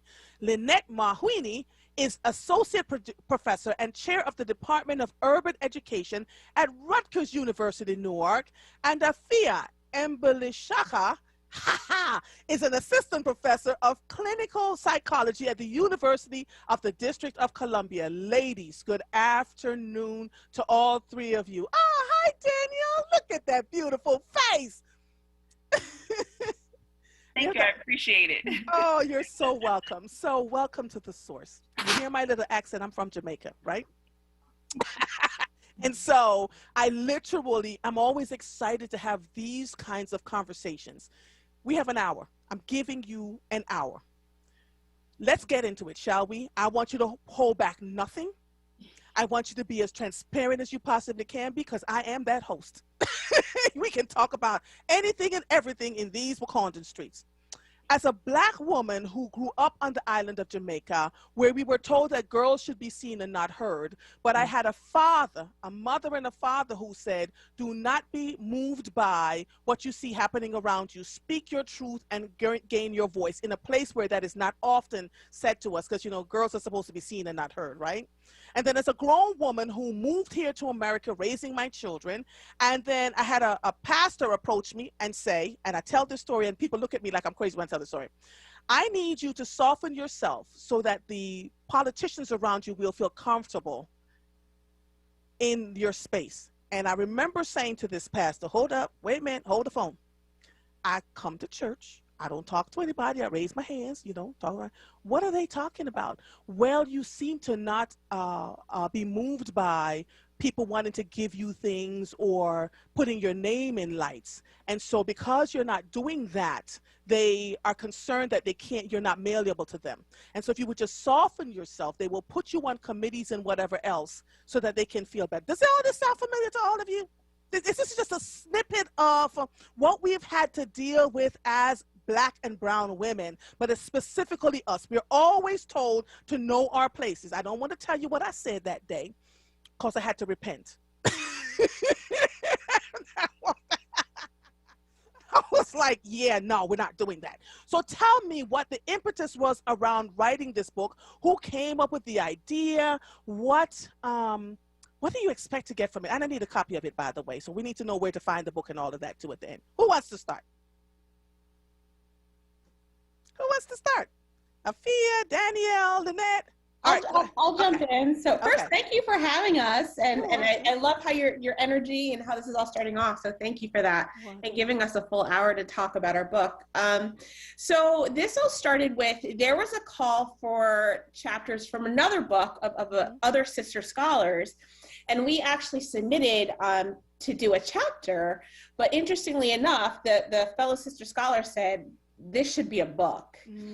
And so, you know, Danielle, with her encouragement, we really went forth to go ahead and do this edited volume. And what's really sad yet fascinating is that, you know, oftentimes because Black girls' voices are not heard, right, in K-12 schooling spaces, because these are schools that are not built for them,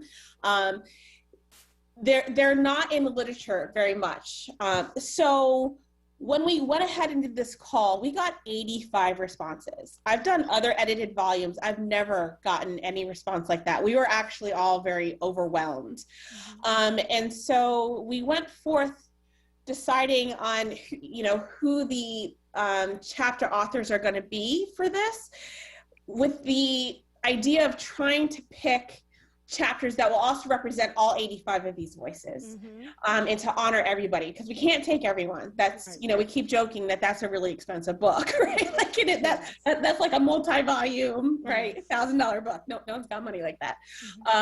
So, and we wanted to make sure in this concept of thinking about strong Black girls, that there's also the air of honesty throughout these stories and vulnerability, right? Because strength, right, part of being strong is also being vulnerable too. I think within our community, you know, we've talked about that, this idea of strong Black women, everything has to go on their shoulders and their back, and like we can do it and we're fine. No, we cry and we ask for help, and you know, those make us strong too. So I don't know if either of you want to add anything. So when you what made the three of you decide to submit a chapter? What was it about this ask that made you decide that you wanted to submit a chapter that turned into a book? I'll take that one. Thank you so much, Ms. Andrea, for having us on. So excited to be here. I love your background and your office. And I know I'm being nosy looking at what you got, but love it to death. Thank you. So I mean, for me, of course, my connection and relationship to and friendship with Lynette and Afia came through our existing sort of positions as faculty. And so because there's not a whole lot of us in these positions, we really cherish those bonds and really were very, very, or I was very excited to figure out what type of project we could all work on together. And so having had conversations with Afia a lot just about what she was doing professionally in her own research, and knowing and hearing about Lynette from a fellow or a mentor, and really just figuring out like, gosh, there's significant overlap here. And when this was coming together, I had talked with Lynette about, you know, maybe we should figure out how to incorporate or talk about our experiences in education, just very broadly, right? And so as we started talking about, or as we got the feedback back about trying to create it as an entire book, you know, that's a whole nother tall order, right? And so everybody wasn't on board with no book, right? We were saying, let's all do a chapter. Right. And so I had to kind of circle back and lobby everyone about, okay, now we're doing the book, and this is how the book is gonna, you know, this is what I'm thinking, which is why Dr. Mbili Shaka was so important in this process, because we, and you know, being colleagues at my former institution, University of District of Columbia, talking a lot about the research or being interdisciplinary and what that really means, right? And so having information about education and some of the experiences that Black women and girls were going through, but then also knowing that, hey, there's something really important from a psychological perspective that's happening here. And myself not having that background and not having that that sort of lay of the land with regard to what was happening, Dr. Afia was essential in sort of forming how we were going to approach this this sort of work, not just as, hey, let's put the spotlight on these problems and issues, but let's also figure out how we can be really consistent and really, really unapologetic about it being for Black women. And how can we do that? We can form this and shape this as a way of healing. And so I'll let Dr. Afia talk to you a little bit more about her sort of thinking behind using the chapters and using some of the stories and narratives in this book as sort of this method for readers, specifically Black women readers, to sort of heal and sort of come into their own understanding and awakening about what they had experienced. So, Dr. Afia, I'm asking you a rhetorical question because I already know the answer to this. Could you see yourself in some of these stories? Were you dealing with some of these same issues in the institutions of higher learning? Ask me how I know. And did you have some reservation about the unapologetic stance that you needed to take for fear of retribution or pushback? All right, that was a loaded question. I will do my best, but thank you so much for having us in this space and for even including my story then. I definitely saw myself in these stories. I think that part of this book is that we all resurrect these memories that we had as Black girls in schools. And even if you're not a Black woman, you still probably have experienced some academic related stress at some point in your life. And so I actually am a narrative therapist. So I'm a clinical psychologist, but a narrative therapist. And I recognize the power of storytelling, right? And not only in producing stories, but reading stories. What makes a story really important is the reflection that comes from it. So yeah, I'm from New York. I went to Black and Latino public schools from K through 12. And I definitely do not think that schools even knew how to support me in my education, that it wasn't Black girl centered. I didn't learn anything about Black women and girls while going to school, whether it was math or science or reading classes, that we were not centralized in the educational experience. So I think just having this, Western American education, we have to learn about ourselves on our own. And so I think that this is part of the element of this book, that we get to study ourselves. So I hope I answered the question. But the unapologetic stance in writing the book, though, and putting it out, did you feel that there would be some retribution with your names attached to it because you are in academia? Yeah, well, we exist within a white supremacist society and world. So of course there's going to be resistance to telling the truth about our experiences. However, I don't think we face that much pushback yet. I think, the book coming out in late 2020, early 2021 was a different landscape than when we were originally putting it together in 2018, 2017, where this was before, more pronounced Black Lives Matter movement already, it already existed, but really getting that hashtag say her name was much more, I think, welcomed considering the events of 2020. So I think, of course there's caution, but as Danielle was saying, we are scholars who specifically focus on the lives of Black girls and women. So it's almost expected then that we put this type of work out. In our Go ahead. In our unapologetic approach, even how we did the book, we did that with purpose. So meaning this, we went ahead and got the book together and then shopped it to publishers. So then that way, publishers weren't like, okay, sure, we'll do the book. Here's the call for chapters and here's how we want to do it. We were like, this is our vision. Here it is. Like, either like it or don't, and we'll go to some other publisher. So thank goodness our publisher understood what we wanted and, you know, had us keep everything intact, which we really appreciated. But we were strategic and like, we're going to say what we got to say and not have anyone try to mute us. Yeah, it is. This conversation is very important because I am still having conversations with Black women who are deathly afraid to speak their truth. They're concerned about losing a job, losing friendships, offending people. And, you know, I just had a visit with my parents, and my mother said to me, she almost stopped having children after me because I was opinionated. A lot to say. I was going, even if I got in trouble. And one of the things she said to me was this: I am so glad that we did not kill your spirit. Hear that, right? Because as parents, they were concerned about the fact that because I was so opinionated and so strong-willed that it may have harmed me in some way in society. They just prayed. They literally prayed several times a day to make sure I'm telling you, I am fearless, man. I was holding an alligator 2 days ago. So let me just tell you. But, you know, I want you all to talk about the messaging parents can work with their young girls on.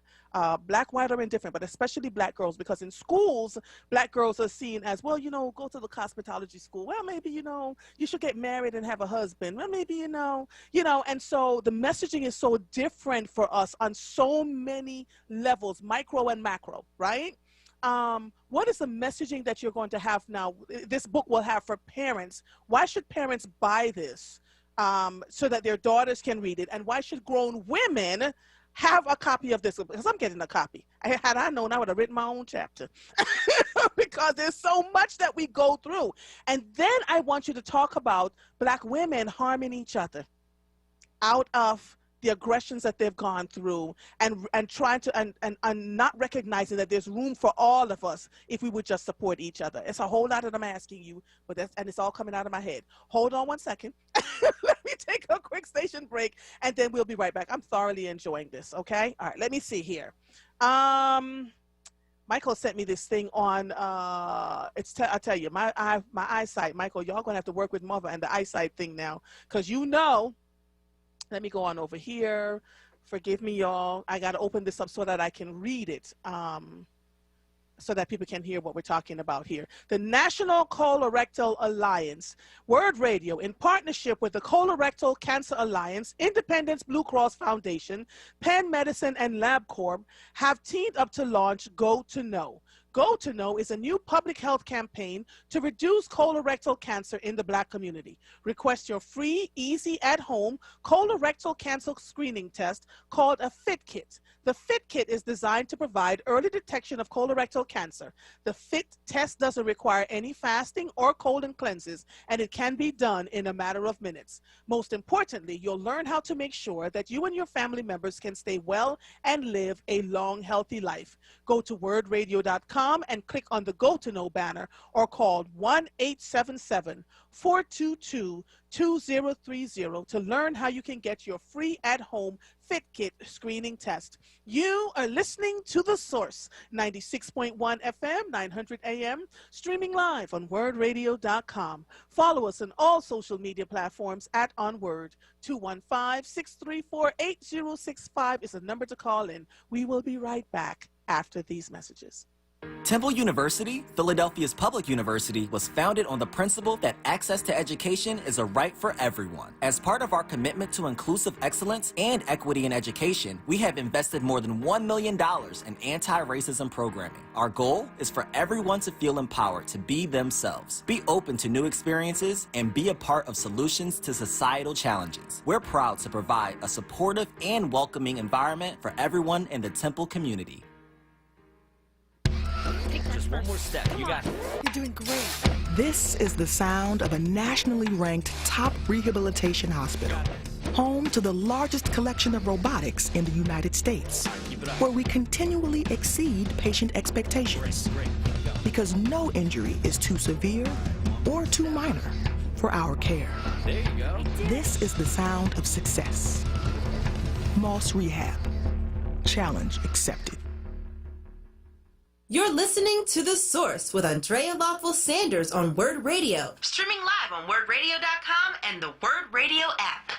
Welcome back to The Source. If you're just joining us, I am talking to three amazing women, Lynette Mahwini, Fia Mbalashaka, and Daniela Pugo, all in academia, who put this book together, a riveting book together about Black girls and women. And we're talking now about what that has meant for them putting the book out. And I asked a couple of questions before we went to break. One of them was the harm that we as Black women and Black girls can cause each other when we have unidentified traumas and we grow up with it and we don't identify it and we think we're just being who we are. That mean girl syndrome, or the woman who believes, or the girl who believes that there's no more than enough room for one person at the top. All right.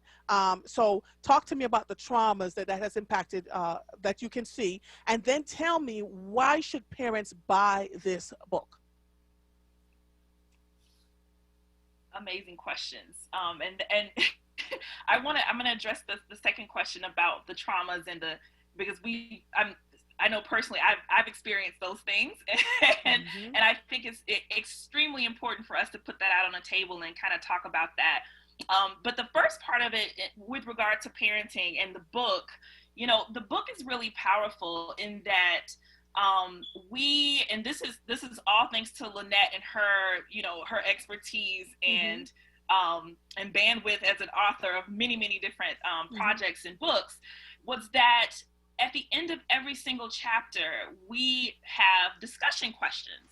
And so those questions are by design intended for people to further engage some of the really, really important concepts that come out in each and every chapter. And so, as you mentioned, trauma is one of the threads that often, we kind of, as I know, as parents, and parenting is so tedious, but even as friends, or even as people who work in, professions or positions that come into contact with Black girls who have experienced trauma in some way, or have been criminalized, victimized, and traumatized. And so it's really important that we embed it that way to kind of foster conversations and to talk a little bit more and kind of unravel some of the themes that come out in each chapter.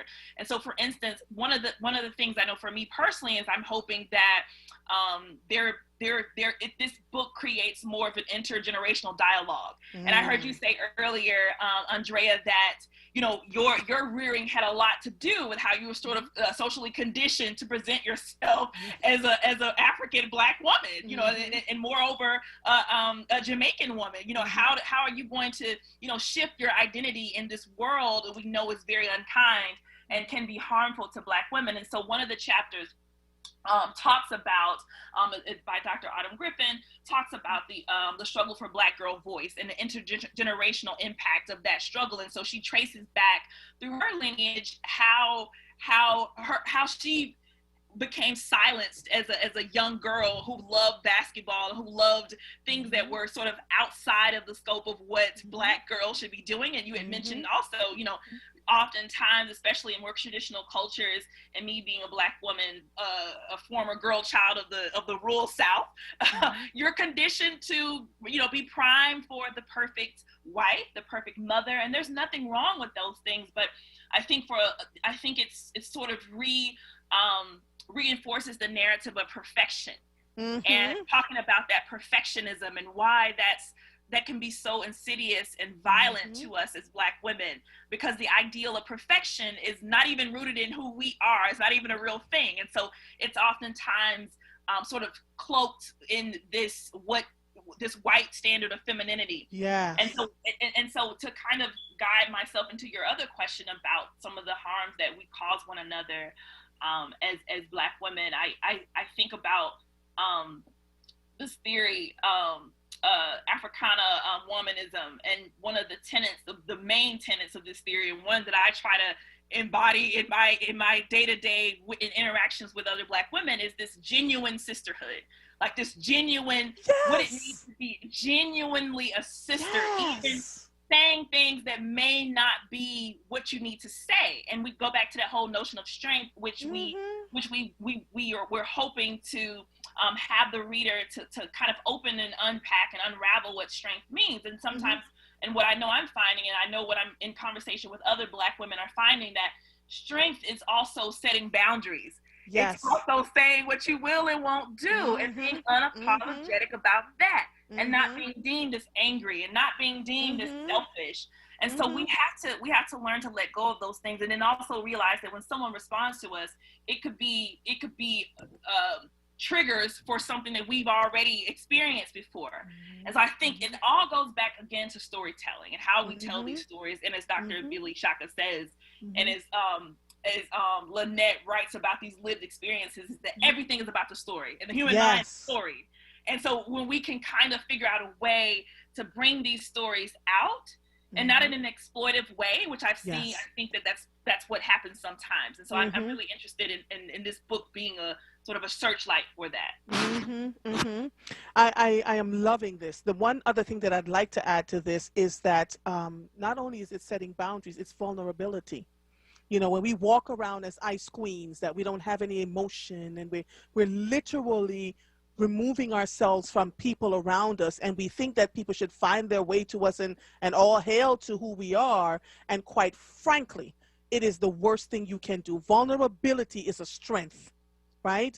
Being able to open up and discuss what is going on. I've been asked time and again, why do you talk about your health on the radio? Why not?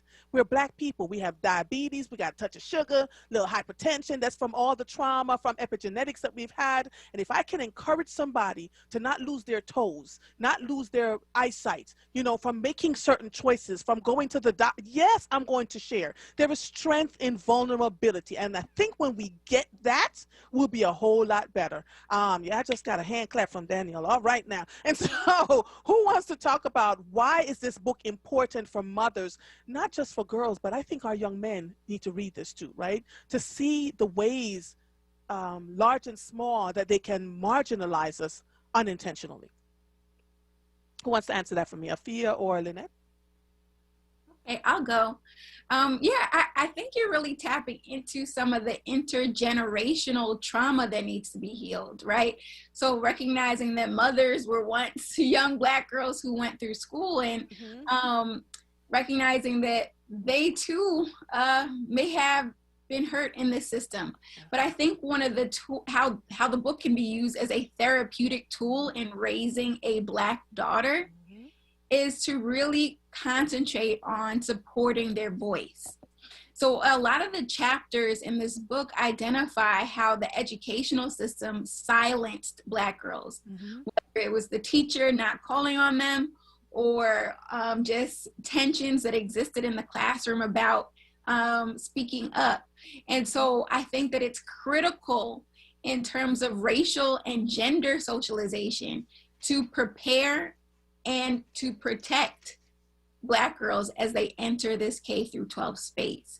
And so there are actions that can be taken in terms of, even one of our contributing authors is an elementary school student.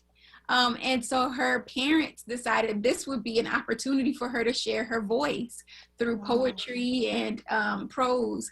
And so to recognize that preparing your child to speak up when there's an injustice, when there's disorder, and to even disrupt, again, these systems that are putting women and Black people down. So I think that's just one example of how and why the book can be used in parenting. Yeah. Lynette, do any of you have daughters? You do. I do. I have a 7-month-old. Oh, Lord, you have a whole, listen, what are you going to do differently than what was done with you? Oh my gosh, everything. Where do I begin? Everything. Even the choice. So my background's also very different, right? So I'm biracial. My parents you know, my father's Black, mother's white, parents divorced when I was 2. So I really had my mother raising me with my stepdad, who I call my dad, who's white. So I grew up with white parents in a white community, like, and it was just schooling it wasn't cute. I'm just going to say it that way.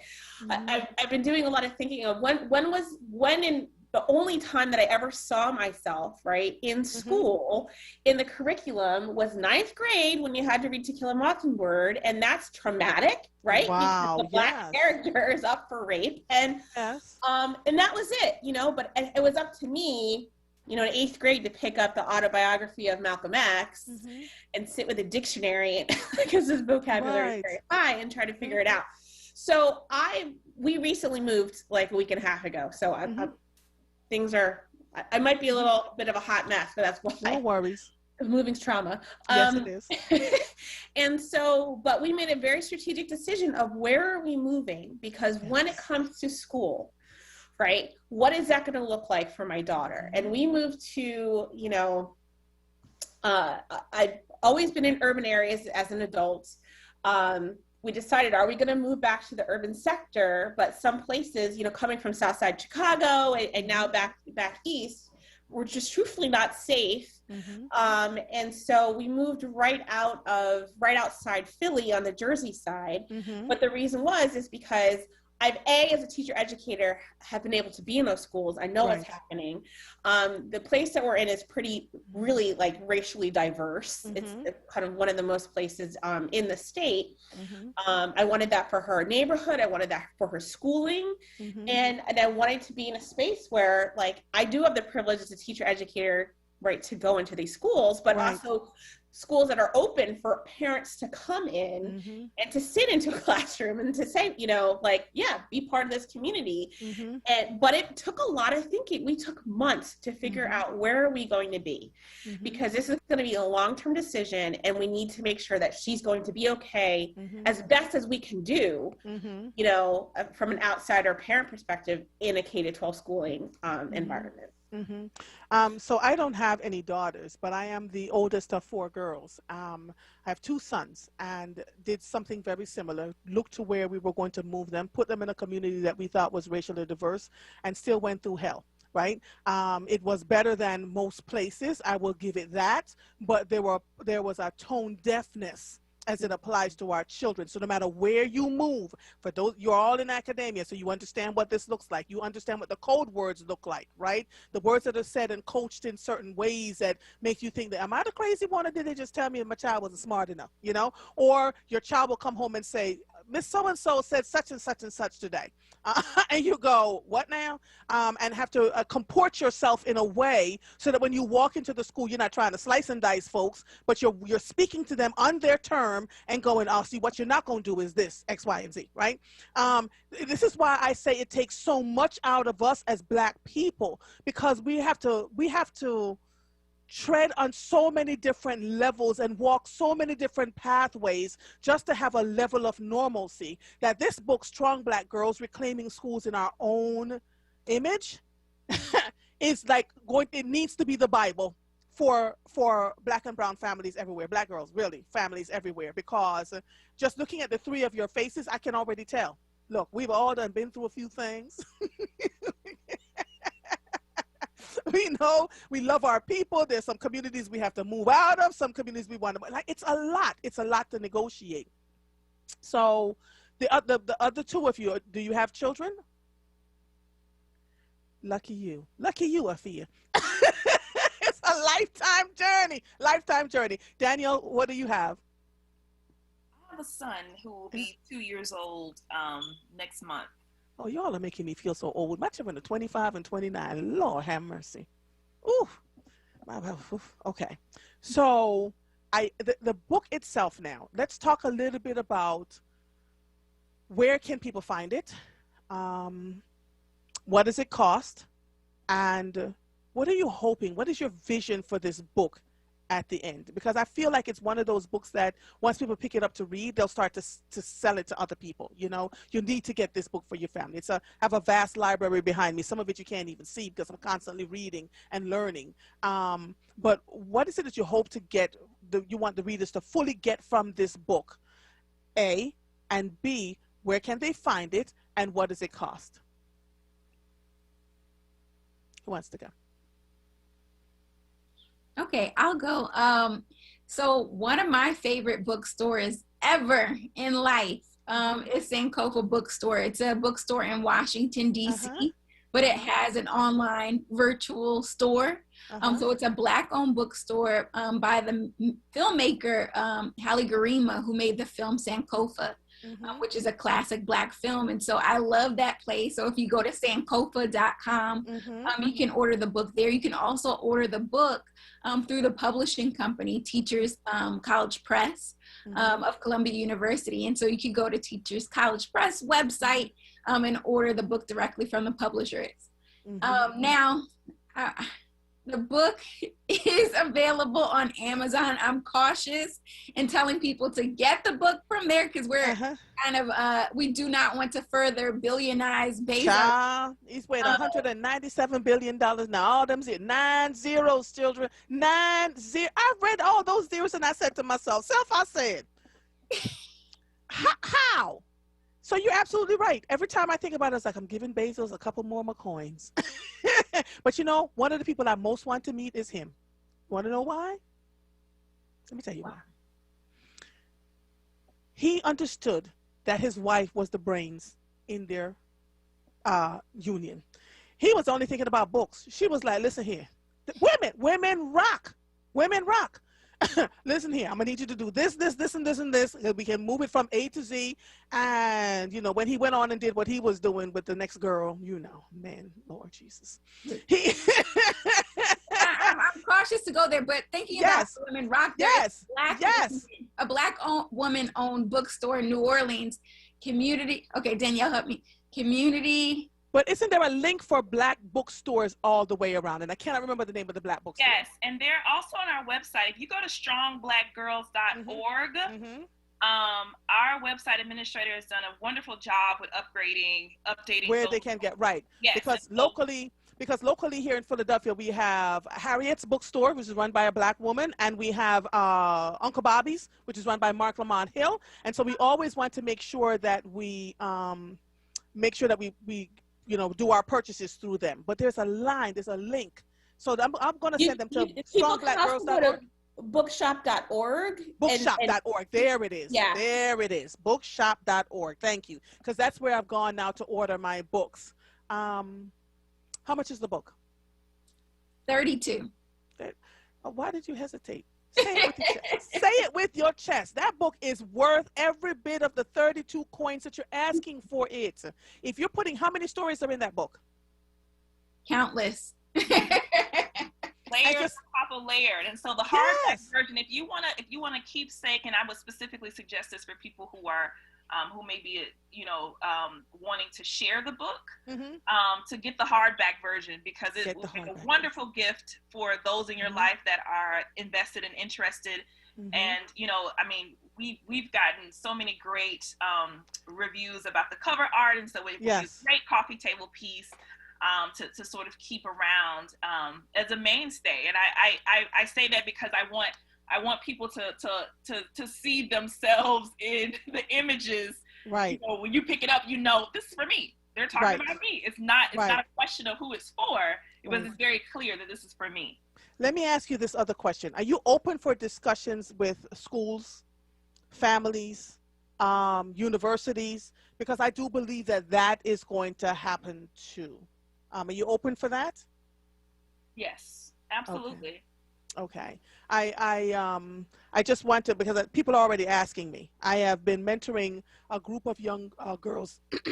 I mentor their mothers, and the mothers asked if I would mentor their young girls, and they range from 9 to about 13. And so I would meet with them before COVID, and we talk about life lessons. They're all Black girls. Life lessons, what can they learn? How can they stand up in their own truth? And this book is one that I'm going to recommend to them. So the book is $32, sankofa.com or bookshop.org, where we can choose the Black-owned bookstore where we'd like to buy the book. Is there anything else that you want to talk about as it applies to this? I feel like we're just touching the surface here. I don't know why. I feel like we haven't really met the meat of this. what is it that I am missing? Because I feel like all three of you have a story. I'm looking at your faces. I can see it. All three of you have a story. Who wants to share their story and why this book is so important to them? Okay, I'll share. And I think it's something you'll connect to considering how beautiful your hair is.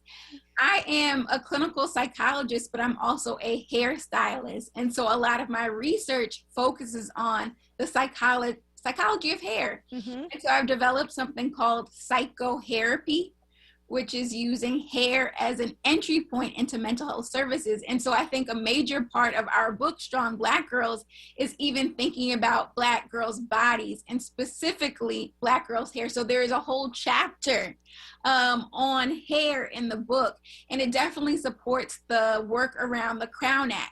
So the Crown Act. Yes, I do know that. Yeah, coming out. So 8 states have passed the Crown Act. So Crown stands for creating a respectful and open world for natural hair.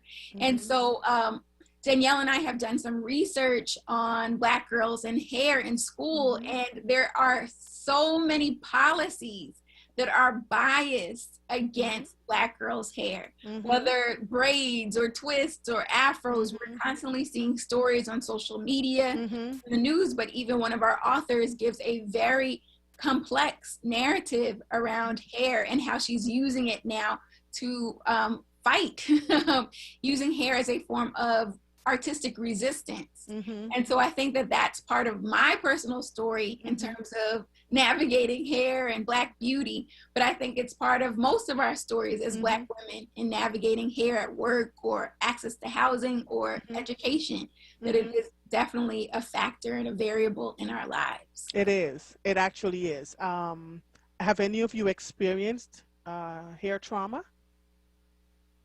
Yeah? Lynette, talk to me about that, please. Yeah. I know, it's a lot. I know. Yeah. In a schooling space, I went, you know. Lynette, hold on one second for me. I'm going to give you a little bit more time. I got to take a break. My producer just told me I need to take a quick break. So I'm going to give you a little bit of time. I know you have a new baby and you just moved, so I'm going to give you some breathing room. Hold on one second. You are listening to The Source, 96.1 FM, 900 AM, streaming live on WURDradio.com. Follow us on all social media platforms at onWURD. 215-634-8065 is the number to call in. We will be right back after these messages. Hi, this is Councilmember Derek Green with new information about COVID vaccines. Soon, all Philadelphians over the age of 16 will be eligible for vaccination. However, you must be registered with the city to get vaccinated. Register today at phila.gov and fill out the vaccine interest form or email covid@phila.gov. If you can't complete the form, call 311 to get registered. Your information is confidential. We all want a healthier, better Philadelphia. Get registered today. Hey folks, WURD members are invited to tune in every second Tuesday of the month with me, Nick, for a chance to win a book bundle of the newest releases from Kensington Publishing's culturally oriented Dafina imprint. COVID-19 has changed how we live and how we feel, but now there are vaccines, and they are the first step that lets us get back to the things we miss most, like spreading the word without spreading concern, girls tripping instead of solo sipping, and talking smack with the side of mac and cheese. It's okay to have questions about COVID-19 vaccines. Now, get the facts. Visit getvaccineanswers.org so you can make an informed decision when COVID-19 vaccines are available to you. Brought to you by the Ad Council. The Black Words Book Club. WURD Radio's new monthly conversation on books that explore the African American experience through social, economic, and environmental justice issues. Tune in the second Tuesday of every month on Evening Words with Nick Taliaferro, 4 p.m. till 7 p.m. For April, WURD Radio is partnering with the Free Library of Philadelphia and showcasing their pick for its annual citywide reading program, One Book, One Philadelphia, entitled The Tradition by Jericho Brown. Be sure to listen live, as Nick Taliaferro will hold a contest for a giveaway book bundle that consists of 4 titles from Kensington's Defina's Authors of Color's newest release. Don't miss it. Tuesday, April 13th on Evening Words with Nick Taliaferro. Attention for WURD members. Get your copy and receive a 20% discount when you purchase at Harriet's Bookstore or Hakeem's Bookstore. For more information on the Black Words Book Club, visit wordradio.com. The Black Words Book Club is sponsored by Defina. Defina is an imprint of Kensington Publishing Corporation, America's independent publisher, concentrating on authors of color. You're listening to The Source with Andrea Lawful Sanders on WURD Radio. Streaming live on wordradio.com and the WURD Radio app.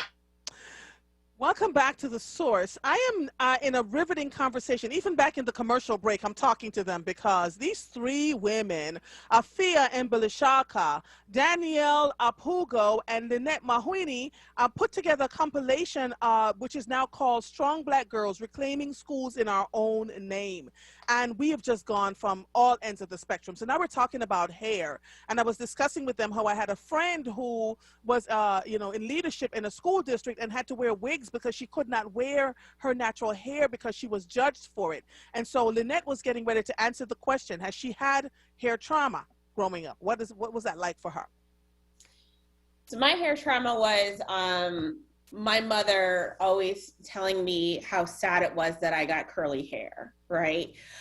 So I was always told that my hair was not good or beautiful enough, and it got relaxed in 3rd grade. And I remember the Black woman at the salon being like, why is she doing this to this baby's hair? She's got beautiful hair. And that's the last I ever saw of that hair. So it was long and down my back and all cute with my curls. So it wasn't until I was 26, shout out to my hairstylist, Kenaya Hill in Philly, who was like, I think you need to go natural. But in school, what was happening, I went from like being relaxed to doing the whole Jerry curl thing. And when I started to get too close to my curls, a lot of the kids would tease me about my hair. And now I have a big forehead that I'm showing and all that kind of stuff. But, that was minimal trauma compared to I was just called the N-word and spit in my face and like all the nasty stuff like throughout my schooling. So I had like aggressive and violent behaviors that happened to me in school and also with teachers too. So I'm not just talking about the students, but I'm talking about the teachers. Now we're getting to the meat of conversation at 2:47.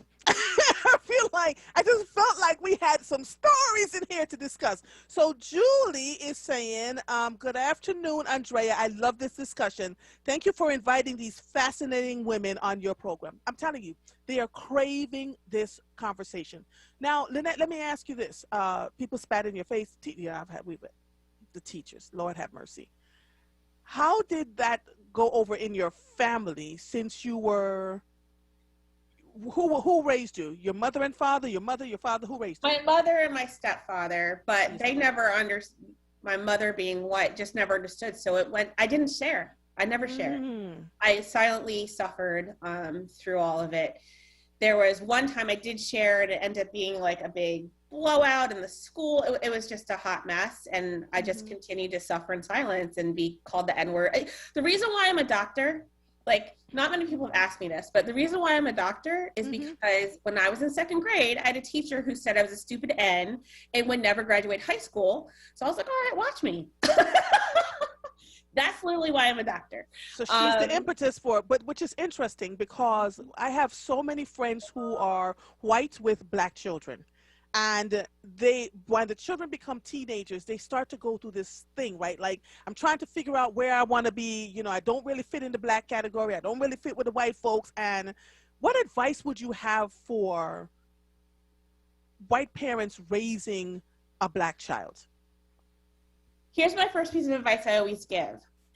Some parents get upset at me, and sometimes they'll get upset and come back to me and be like, now I understand what you're saying. The first piece of advice is you don't understand what your child's going through, right?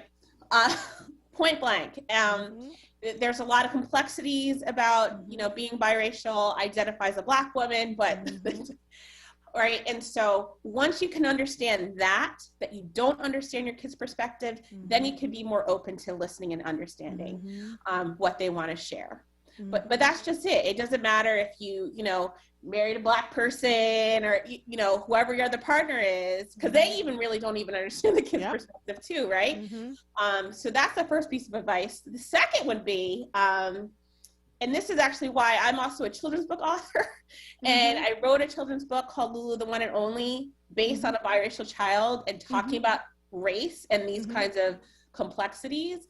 Is, I would say pick up that book. That one's $14. You can What's the name of the book? Because I have someone here says that I have 2 daughters and a granddaughter. All 3 of them will get their own copy.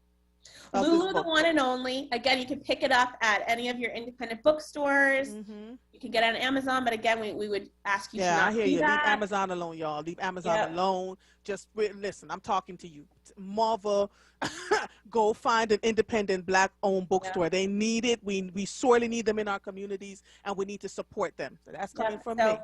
So Philly area listeners, Harriet's or Uncle Bobby's, my homie Mark, he carries a great selection of children's books there. So yes, he does. If you go to LynetteMcWhinney.com, there's a free curriculum guide for parents and teachers on how to use the book and have conversations about race. So, but that's another book. But anyway, back to Young Black Girls. I wish we had more time because I feel like we began scratching the surface of what we really could be discussing, right, Danielle? My office is very intentional too, right? Unapologetic. I'm like, Black dolls, Black artists, all of it, right? I no, under no circumstances should we feel as Black women that we have to fit in to whatever we are told to be fit in, because once we stay in our most authentic spaces, that's when the world opens up for us, right? Danielle, you have locks. What was that journey like for you?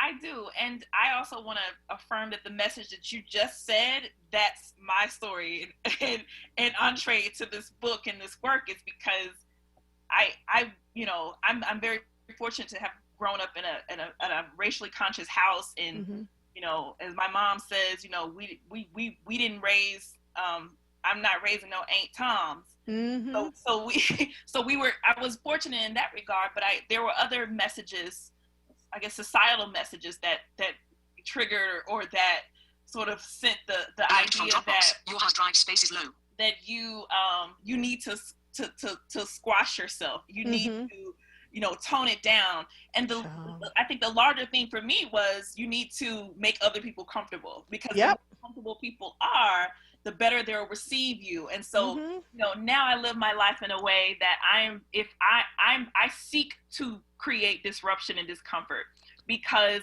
I've been comfortable and made people comfortable so long at my expense, at my emotional expense. And so I think for me, wearing locks is a huge part of that.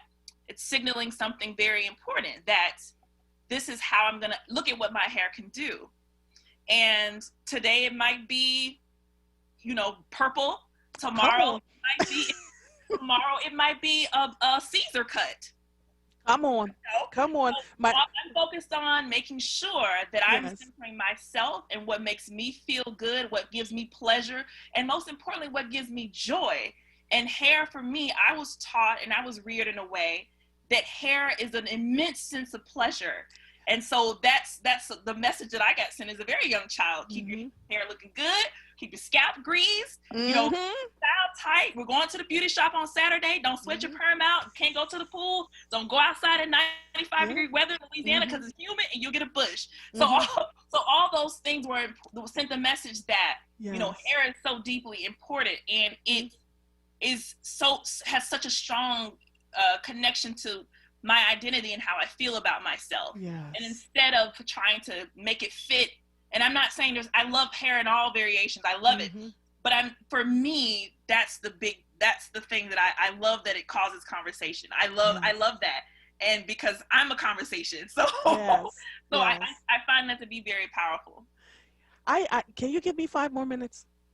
I know we're done at 3. Can you give me 5 more minutes? I want to, people are now saying, Sharia says, yes, I am. She says, I have to buy this book. I'm going to buy it with my mixed children. Even being Spanish is a hurdle. Colorism is the biggest issue. It is. And so we're really, you know, I have to take another quick break, but man, we have to come back because the hair seems to be the factor that held us on, because everybody's talking about it now. And my producer, Michael, said this. I have to read this to you. Made me almost cry. He said, Black women are the trendsetters of the world. Y'all don't ever have to conform. Anyone who thinks you all do need to kick rocks to a bridge and get over it. That was my producer, y'all. Hold on 1 second and give me 3 more minutes. Let me take a quick break and I'll hold you for 5 more minutes and then I'll let you go. You are listening to The Source, 96.1 FM, 900 AM, streaming live on WURDradio.com. Follow us on all social media platforms at onWURD. 215-634-8065 is the number to call in. If you are hearing the sound of my voice, I am Andrea Lawful Sanders, and we will be right back after these messages. At Bank of America, we believe in the power of collaboration to create jobs and fuel economic opportunity. That's why we're working with local organizations to help people get the skills they need and build a growing pipeline of talent. I'm Jim Diver, Bank of America Greater Philadelphia Market President. Our partnership with Philadelphia Youth Network is just one way we're taking action to help more members of our community. What would you like the power to do? Bank of America N.A. member FDIC, Equal Credit Opportunity Lender.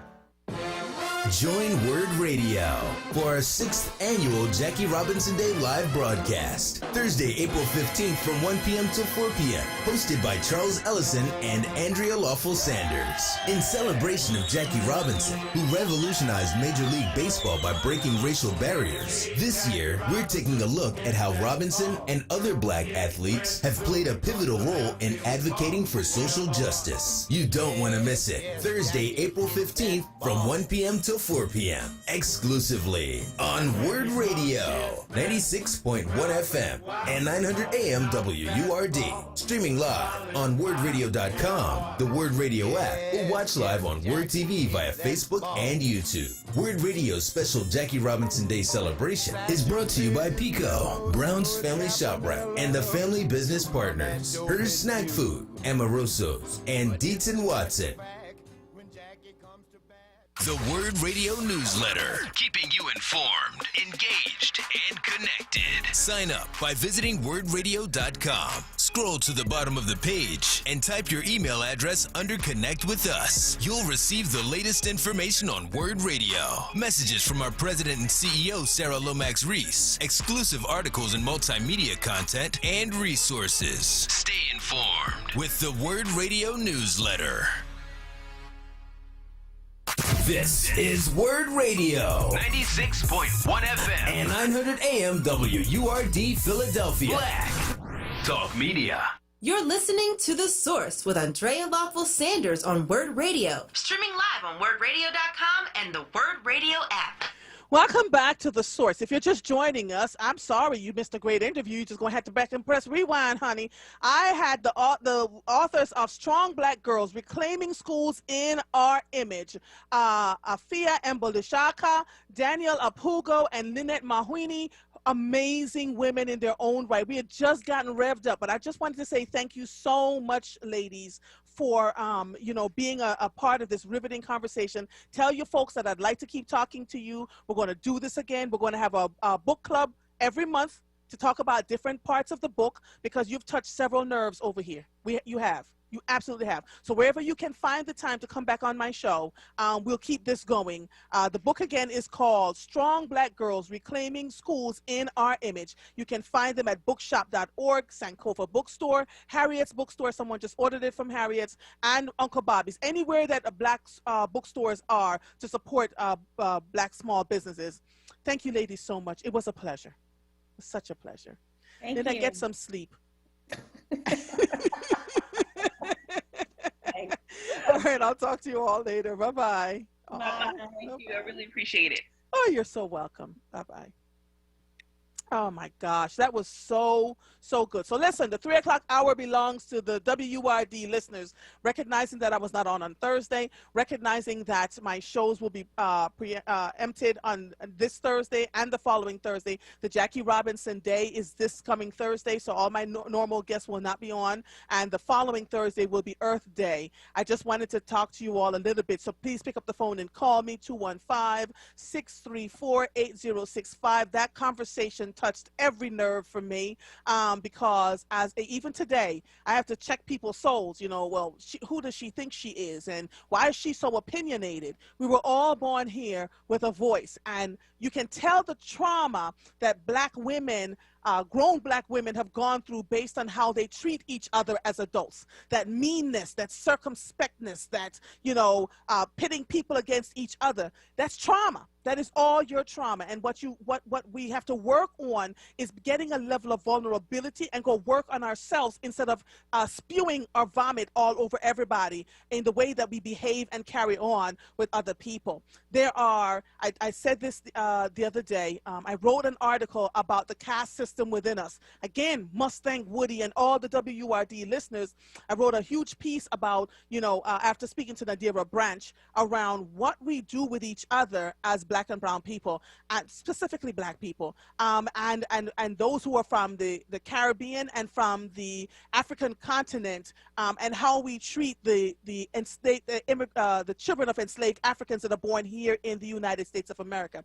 I recognized in writing the piece that it was going to cause a little bit of furor, but it was okay with me because it's a conversation that we need to begin having. And so it's important that we not come from a place of judgment. It's important that when you see a sister standing boldly in who she is and loving on people and embracing people and meeting them where they are, that we don't judge her, but we find space to open up, if for nothing else, to try and understand. It is important when we see a sister that seems closed off and don't want to be bothered with anybody and just seems to have all kinds of issues to all mankind, that you don't judge her either. Because as you can see from the stuff that's going on in this country and around the world as it applies to black and brown people, our epigenetics, our DNA is traumatized for generations going back. And so what we can do is take the time to kind of figure out with each other, how are we going to move forward? This book was called Strong Black Girls. My goodness. Reclaiming Schools in Our Own Image. I had on the 3 authors. They were wonderful. I'm going to have them back on because you can see from the dialogue that we're having here on social media. Give me the title of the book again. The book is called Strong Black Girls, Teresa. Sharia says this show needs to be extended. I'm on for 3 hours, Sharia. What you trying to do to mother? But it's important that the guests that we have on make a difference in the lives of our listeners. I interviewed Seth Williams. I got some feedback from that. Some folks were not happy that I had him on, but it is important that if we're going to talk about people changing people's lives and harming people, that after they go, they're incarcerated and they come out, that we give them a chance at redemption, whether it's Seth Williams or your cousin down the street, right? We are human beings, and as such, we are not perfect people, and we will make mistakes, especially when we don't pay attention to the traumas, like he was talking about, being adopted, not knowing how to be vulnerable with the people that are around him because he had such a high level position. It's very, very, very, very important. As much as I love y'all and I talk to you all the time, there are very few people that I share my deepest stuff with, right? Because he's absolutely right. You can't share everything with everybody, and not everybody's going to love you and want what is best for you, right? And so it's all of that. You're welcome, Teresa. You're absolutely welcome. I just love you all to pieces. We've got so much work to do. And so if you want to call in and talk to me, 215-634-8065. And people are sending me messages. Yes, I am on the air. Let me see, Michael. I just wanted to make sure that nobody called in. Lord, and my phone just froze. Michael, don't send me a message because my phone just froze. Lord have mercy. All right, let me go and get some news. Oh, there we go. There we go. Let me just make sure. Okay. All right, I'm going to give you all some news because so much is going on, and we need to talk about it. the book, The Strong Black Girls, the book features a spotlight on the invisible barriers impacting Black girls' educational trajectories. And anybody can talk about that. What happens with teachers, what happens with, even within families, how parents can stop a young girl from doing what they needed to do. A survey of the intersectional notions of strength and Black femininity within the context of K-12 schooling, and narrative therapy through unpacking system stories of oppression and triumph, insights for building skills and tools to make substantial and lasting change in schools. Danielle Aphugo is an assistant professor at education at Virginia Commonwealth University. Lynette Mahwini is associate professor and chair of the Department of Urban Education at Rutgers University, Newark. And Afia Mbilishaka is an assistant professor of clinical psychology at the University of the District of Columbia. They were amazing, amazing women. We have an election coming up. The election for the primary elections is May 18th. The district attorney's office, I'm looking at his face. Lord, I just drew a whole blank. The district, Larry Krasner has a competitor, someone who's running against him. We just need to know, quite frankly, you know, what's happening here. So the city of Philadelphia, Pennsylvania is holding general elections for district attorney, city controller, common pleas judge, and municipal court judges on November 2nd, 2021. A primary is scheduled for May 18th, 2021. The filing deadline for retention candidates in this election was January 4th. The filing deadline for primary candidates in this election was March 9th, 2021. And the filing deadline for independent candidates, whether you're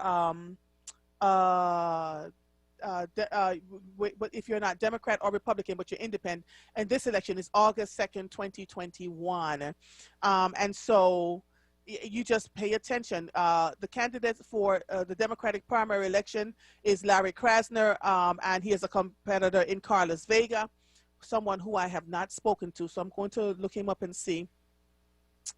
There's nothing about him here. Chuck Peruto is running on the Republican primary election, and so I don't see anything here about him. And that's the other thing. We need to find out who these people are so that we can learn about them. You can't just tell people to go vote and we don't know about the people. The city controller, Rebecca Reinhardt, is running. Doesn't seem to be anyone running against her. And so, hold on, Michael, I see your text message. Friendly Fred. Hi, Friendly Fred. How are you? Okay, Andrea, how you doing, honey? I'm good. Okay, I just want to say, like, you got the wisdom of a star, and it's a galaxy of stars, and so many came before as bright as stars to show us what was like and to show us who we are. Down through the years, throughout the stars, ancient dream, future revive. And the future is as bright as the promises of God. And you got the guiding light, and the guiding stars, and the brighter lights. All right. Well, thank you, sir. Always a pleasure hearing from you, okay? You're welcome. All right, sir. Bye-bye. So I was on the Ballotpedia talking about the judicial election. So listen, there are 8 seats open for the Democratic primary for Philadelphia County Court of Common Pleas. 8 seats. Let me just tell you, these are all the people running. Kateria McCabe, Mark Moore, John Padova Jr., Daniel Solman, Wendy Barish, Terry Booker, Rick Cataldi, Sherry Cohen, Chris Hall, Michelle Hangley, Maurice Houston, Nick Kamau, Craig Levin, Patrick Moran, Carolyn Turner, Betsy Wall, and Tamika Washington. That's 1, 2, 3, 4, 5, 6, 7, 8, 9, 10, 11, 12, 13, 14, like about 17 people running for 8 seats. So you've got to get to know who these people are that are running, right? There are 4 people that were withdrawn or disqualified in the Democratic primary elections. Philadelphia Municipal Court, there are 3 seats: Sherry Cohen, Michael Lambert, Rainier Major, Barbara Thompson, George Twardy Jr., and George Yorgi Gertie. All these people are running. 3 people for 3 seats. Right? To judicial retention. You got to know who these are. Incumbents are marked with an I after their name.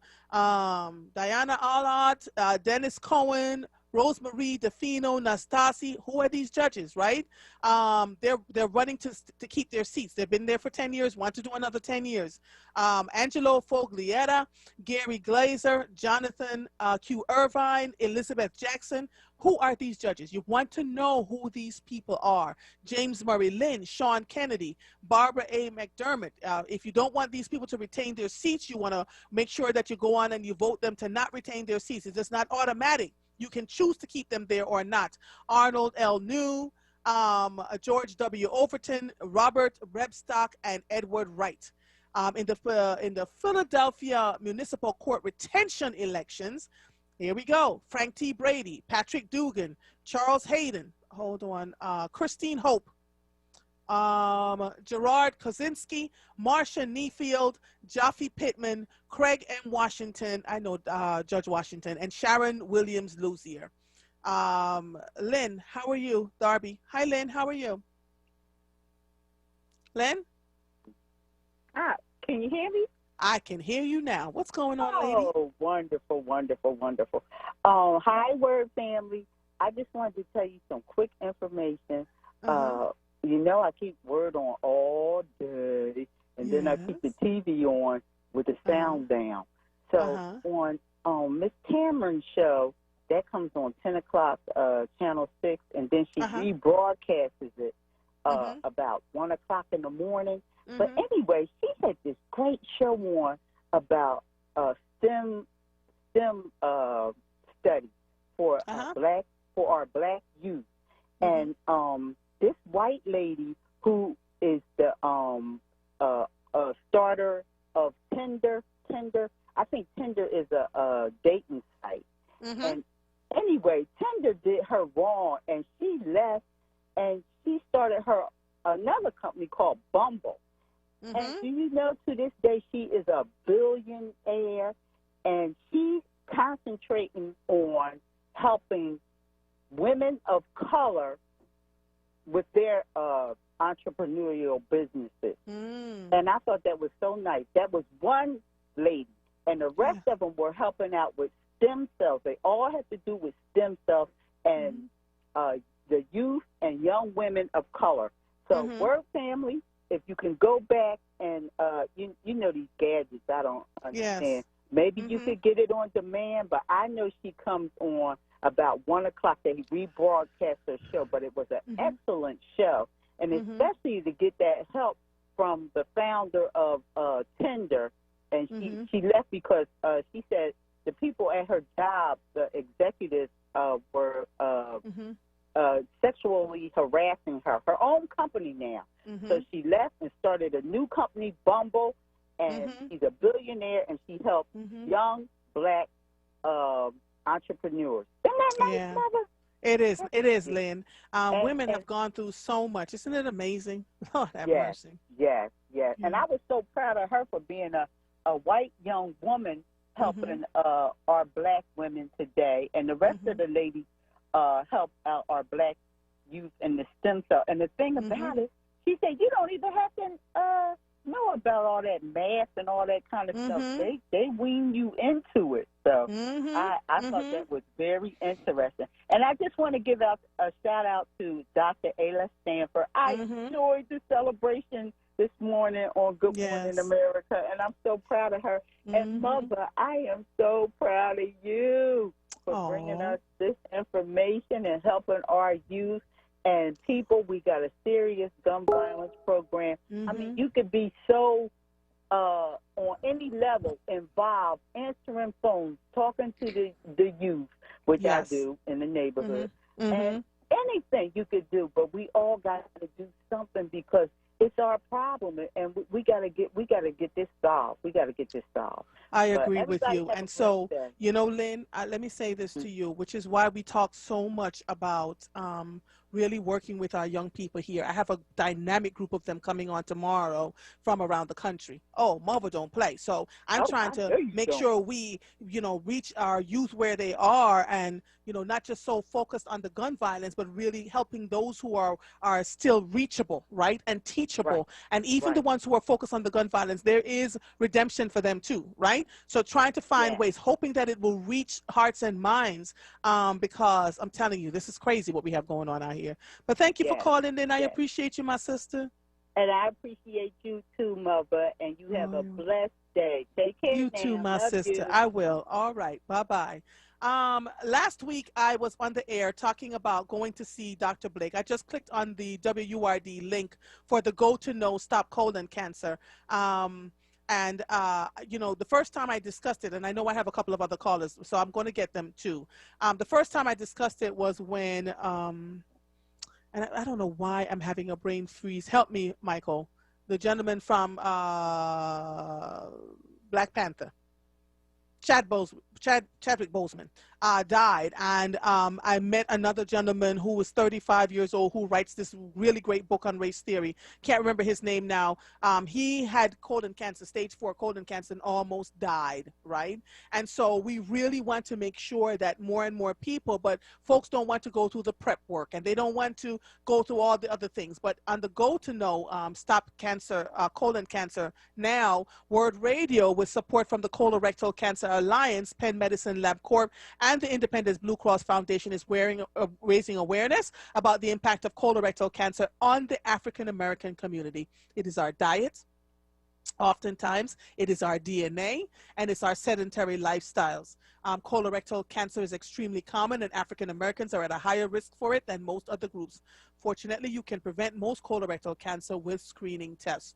And so they're telling you to sign up for your free kit below. You go on the website, hit the sign up button, they send the kit to you. The fit kit, a patient navigator provides one-on-one guidance with colorectal cancer prevention and often support during and after cancer treatment during the hours of Monday to Friday, 9 a.m. to 5 p.m. The thing about colorectal cancer is if they find it soon, it's really easy, right? If they find a precancerous polyp, they can snip the polyp and watch you moving forward. Or if you have cancer at an early stage, it's something that your life does not have to end because of colorectal cancer. But if you don't go and get the test, and if you sit there and wait and wait and wait, by the time they find it, oftentimes people are taking out large sections of your intestine. And I've had friends that have died from colorectal cancer. Don't let it be you. Go to Know Stop Colon Cancer Now. Go to the WURD webpage and sign up. And Lord, you all are calling in. George from Center City. How are you, sir? I'm fine. And how are you today? How was your weekend? I'm good. I'm hanging in there. What's up, man? Well, we know you're always hanging in there because you had a good rest of, how many days? 1.5, 2 days that you gave up your show? You left us. Yes. It, but Mike done a very good job. He done a very good job. Both Mikes, Michael Ford and your Mike. Did they're good good. job. They held it down. It wasn't what we call 1,000 guests, aggravating, non-informational guests, So your listeners and everybody were very happy. Yes. Let me say this here.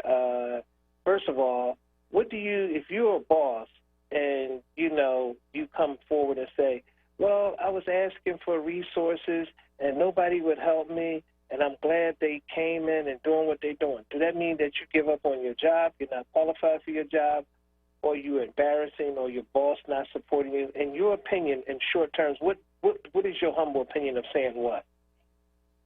Say that to me again. If they don't get the resources, then what? Would you go before the press and say, well, I'm glad they're here. I've been begging for help, and no one's it's like falling on deaf ears, and I just don't know what to do. I'm so glad they're here to help us. I don't know. So that Does depends that sound like on you know what you're doing? Does it sound like you're not qualified for the job? Well, it would sound, based on what little information that you're giving me, it would sound snarky, right? Okay, pitiful. Yeah, snarky. Because if you really want to get something done, there's lots of things that happen behind closed door that we would never come front and center to discuss, right? Because something should just be handled backdoor. Now, unless they're doing something absolutely crazy that's impacting thousands of lives, something should be handled backdoor. But I'm sure you have a reason for telling me all of this. So let's not waste valuable airtime on that foolishness there. Okay. Because, the point was proven. The feds had a press conference Thursday. By Friday, the end of the workday, they had arrested 160-some people. They had arrested just on pickups. That means car stops, people randomly. They got 160 people who are carrying guns off the street, meaning that 1:30 today they all went before the magistrate. You know what their bail was? What? 0. Bail denied, meaning that they'll be immediately transported to other detention centers out throughout the country. They're not allowed to just sit in one place because it's called congregating. So the feds sent a real good message. Okay, Biden sent them in here for a pilot program. Philadelphia is a pilot program for gun violence throughout the country, meaning that if it works here and they can slow it down here, which they're going to slow it down because the time they're going to be giving out, people ain't even going to want toy guns around them. Right. So, it's like, I don't see why we have the commission. She couldn't do the job, so the feds had to come in here and do it for her. And then she stood up there and give a pity party talking about, well, I've been begging for help and this. I mean, she sounded so pitiful. It was pathetic. I mean, I almost felt sorry for her, but then I caught myself, So let me ask you this. The feds rounded up these people or the Philadelphia Police Department rounded up these people? No. The police department is a flunky. Remember, they're the cleanup guys. They do what the feds tell them to do. The feds have taken over the police department when it comes to this stuff. Remember, you got a bunch of angry white men who used to sit behind desks and make cases. They think they're above going out in the street arresting, low-level people for guns and all that. So they're going out there. They're going to clean this mess up real quick because they were stopping people telling them, you can't stop me. You can't search my car without a warrant. They tell them, get out the car. You see it on Broad Street. They was tearing cars up, taking people's seats out the cars, finding guns. Especially, and it was all cars with tinted windows. I mean, the news media was talking about it. I mean, it's all over the city how that the feds can do things that the city wouldn't do or couldn't do or don't know how to do. You know what, George? It's so interesting how these things. Yeah, it's so interesting how these things hit the news when I shut the news off. Because for my own peace of mind, I opened it back up and saw that there was more violence. Did see that. But you have to realize this. Your show starts a lot of things. You're the only, I wouldn't say the only host, but it's only maybe a few hosts in this city who are allowed to say the things that, to be said. The other hosts have to, really walk the line and be careful what they say, who they say it about, and it's the truth, and you got to get permission to say what you can say and what you can't say. They just haven't found a way to, bundle you in the package, where so you be docile, talk when we tell you to talk, say what we tell you to say. It's not easy, being a host. You have to, these people, there's a lot of people that want something. And, they feel as though they don't have enough sense to know with that microphone you can get anything you want. You don't have to kiss up and suck up to get it. But the basic problem is that the public, they're doing the public a disservice by keep kissing certain people up to them. The mayor really, really resents people who sell out and all that there. He respects people who stands up to him and demand what they want for the community. Don't go in there like those preachers, those pimps. Trust me, he dogs them out more than anything because they only come in there for themselves, their little side piece. I mean, they have no shame, none. You'd be surprised at the people in this city who always talking race, this, that, and the other. They're the worst. They're the worst. They go in there and they just buck dance, boy. They tap dance so good with bare feet, you think they got tap shoes on. That's how loud they feet be hitting. Yeah, I hear you, George. So listen. Let me say this here. Wait, I got to take a break. Say it one more time. What you said? I got to take a break. You got 30 seconds, George. I got to take a break. Kathy Gilmore Richardson is going to call in and tell you about the apprenticeship program and what is about to close. But she is the only black elected official in this city who's produced a thing with who used to be the majority leader, which is Bobby Heenan, which was part of the builders trade. All these jobs is coming about. Remember, when he was majority leader, black folks always got some job. But now that he's not the majority leader, we get jobs every now and then, but thanks to Kathy Gilmore Richardson, that there's a bulk of jobs. But the last time it was 800 and some jobs a few months ago. And you know how many of them got jobs? It was maybe 75 or 80 of them, and they was all women. You know why they didn't get the jobs? They couldn't pass a urine test. Wow. Simple as that. Everything was waived for them through the builder's trades, but they had to be able to pass a urine test. Out of 800, only 75 of them passed, and I think about 50-some of them was women. Tell me what's the problem there. But everybody say the builder's trades is racist. No.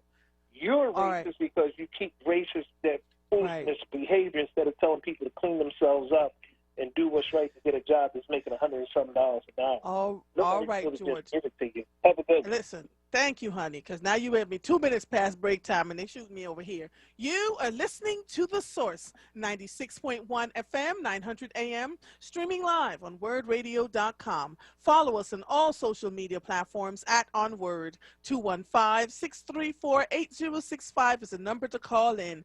We will be right back after these messages. We are people of resilience, so let's protect our lives with vaccines we can trust. We can do this. To learn more about COVID-19 vaccines, visit cdc.gov/coronavirus. Brought to you by the U.S. Department of Health and Human Services. Okay, Her's new fire potato chips and cheese curls, they are spicy. Whew, they're hottest snacks yet. Hold on. Whew. But you know, it's not just heat. There's some nice sweet and savory stuff going on too. Ooh, there's that heat again. It burns, but it burns so tasty. Ooh, that's hot. Find Her's Fire Snacks at your store today. Whew. Taste the flavor, feel the heat, break out the Her's. Need to replace your Social Security card? In most states, you can request one online with a My Social Security account. A My Social Security account gives you secure access to your personal earnings history and benefit status. You can also get a proof of income letter, estimate and apply for benefits, and more. Save time. Go online. Open a My Social Security account at ssa.gov/myaccount. Social Security. Securing today and tomorrow. Produced at U.S. taxpayer expense. You're listening to The Source with Andrea Lawful Sanders on WURD Radio. Streaming live on WURDradio.com and the WURD Radio app. Welcome back to The Source. If you are just joining us, it is WURD Listener Hour, honey. George and a few others on, and Lynn. So now I am, I'm getting tired of your ish. You don't never buy me nothing. Hi, Tyrone. Tyrone, are you there? Oh, Tyrone hung up. Oh, see, every time you come around, you got to bring Jim, James, Paul, and Tyrone. And Tyrone hung up on me. You're going to get that one, Tyrone. Prince, how are you, sir? You should have said Maurice, George, and Prince. Then Tyrone. See? well, Tyrone called first. I was like, well, see, I was giving Tyrone. What's up, my brother? You can't copyright that Beautiful Woman song. Boy, that song was powerful. So there's a couple things. I don't mind listening to Seth Williams. I don't think that we're going to support his initiative. I think he's done too much damage in the community. And anytime we get to protest somebody that's on the first floor, I think we're going to enjoy doing that. And I don't know how his, none of the hosts seems to ask him the questions. We just seem to accept this as if this is a kumbaya moment. He did tremendous damage. And from the other hosts, all I ask is that, where's the letter for Vanessa Williams or Bishop Bronson or Thomasina Times? He could write a letter in their behalf, since the attorney that he put as the pit bull on them was disbarred and he was incarcerated. And nobody's asking him to help us help ourselves. We're asking him to make the wrong that he has done right. And let me ask you this. Let me ask you this, Prince. Hold on, because we have a little bit of time. Take a breath for mother for a second. Let me ask you this. I asked him what makes him uniquely qualified. I talked about the crap that he did that brought him to the place where he is. He came on to talk about this program that he is is now the program manager for, and talk about the fact that, he's, packing boxes at 7, 8 o'clock at night till 5 in the morning. Because of the position that Seth Williams had as district attorney, and because of the amount of lives that were impacted, is it your opinion that he should not have a second chance? It is my opinion that we should hold him accountable for the lives that was destroyed. Not as if he did. So when people do the journalistic research, and you say, okay, he was DA, how many African American males has he lost? The same due diligence you would do when Rizzo was in charge, or when some white person was in charge, or when the last DA, Lynn Abraham, was in charge. All these black folks came up with all these situations that why she shouldn't be DA no more, and what she's done to harm African Americans when she was DA. So why not do the same thing with Seth Williams? Because the Freedom of Information Act says, hey, this doesn't balance right here. Now all of a sudden you come into a black radio station that you probably wasn't on when you was DA, and you're asking for forgiveness from a lot of people, grandkids that you've incarcerated, and the feds came in, you had to let them out of prison because they didn't know why you had them rearrested after they won their case. And what we asking for this station to do, if it's unapologetically black, like it said is, then ask these questions to someone before we take on their responsibility. Because all you do is make us fight harder. We don't think he should be getting any federal tax dollars. Matter of fact, he's a convicted felon, so he can't work with federal dollars. So if the University of Penn is getting federal dollars, we're going to make sure that he doesn't have a job doing that. They hired him at Lowe's. That was the second chance program he got hired at Lowe's with. I'm not saying he needs to stay in that capacity, but I'm saying he needs to, at least we need to ask him some questions that he's made sure that these people have lost their pension. Are you kidding me? Yeah. Bishop R.G. Thomasina Times, Vanessa Lowry Brown, they've lost their pension. So their livelihood is hand to mouth every day. So this one man, but see, this is my issue with the city right here. You guys, the same way you embraced the guy who dropped a bomb on a whole city, you got him preaching in these churches and walking around giving lectures and stuff like that. That is ridiculous. If he was of another hue, another culture, another race, they would not permit that. Because culturally, they will not permit that. And we got to stop being so. This second chance, we aren't God. Let God give him a second chance. Let God handle that. Let him guide his footsteps and deliver him to where he needs to be. This is not us to offer the repentance, because we've seen the hurt. Do you realize how hard it was for Paul when people knew him as Saul? He was converted. They were like, we don't trust him. We've seen what he did when he was Saul. Regardless of the road of Damascus, we don't trust him because we've seen what he did. And so there was my two other points. So that's that one point. I'm gonna let that sit just there for a minute. Everyone that's in our city that's over 70, between 70 and 90 years old, and they used to have a show, at least an hour of your show dedicated to them coming on, telling us who hurt them or how they've been wrong. Because if we don't get that out of them, then it's hard for the younger generation to follow them. Yes. There's been some people who have gotten hurt by Congressman Bob Brady, who tried to run somebody against them, and then he wound up shutting down their whole program. But yet they're trying to give direction to young males who have seen them get hurt. And so if they've seen that person get hurt, and you're trying to tell me that my relationship with this man, or I shouldn't have a relationship with this man, or I should vote for this person or vote for that person. And I've lost just as much respect seeing you kowtow and bow down to a system that didn't allow any African-American male or female judges be nominated. Why would I listen to you tell me who to vote for?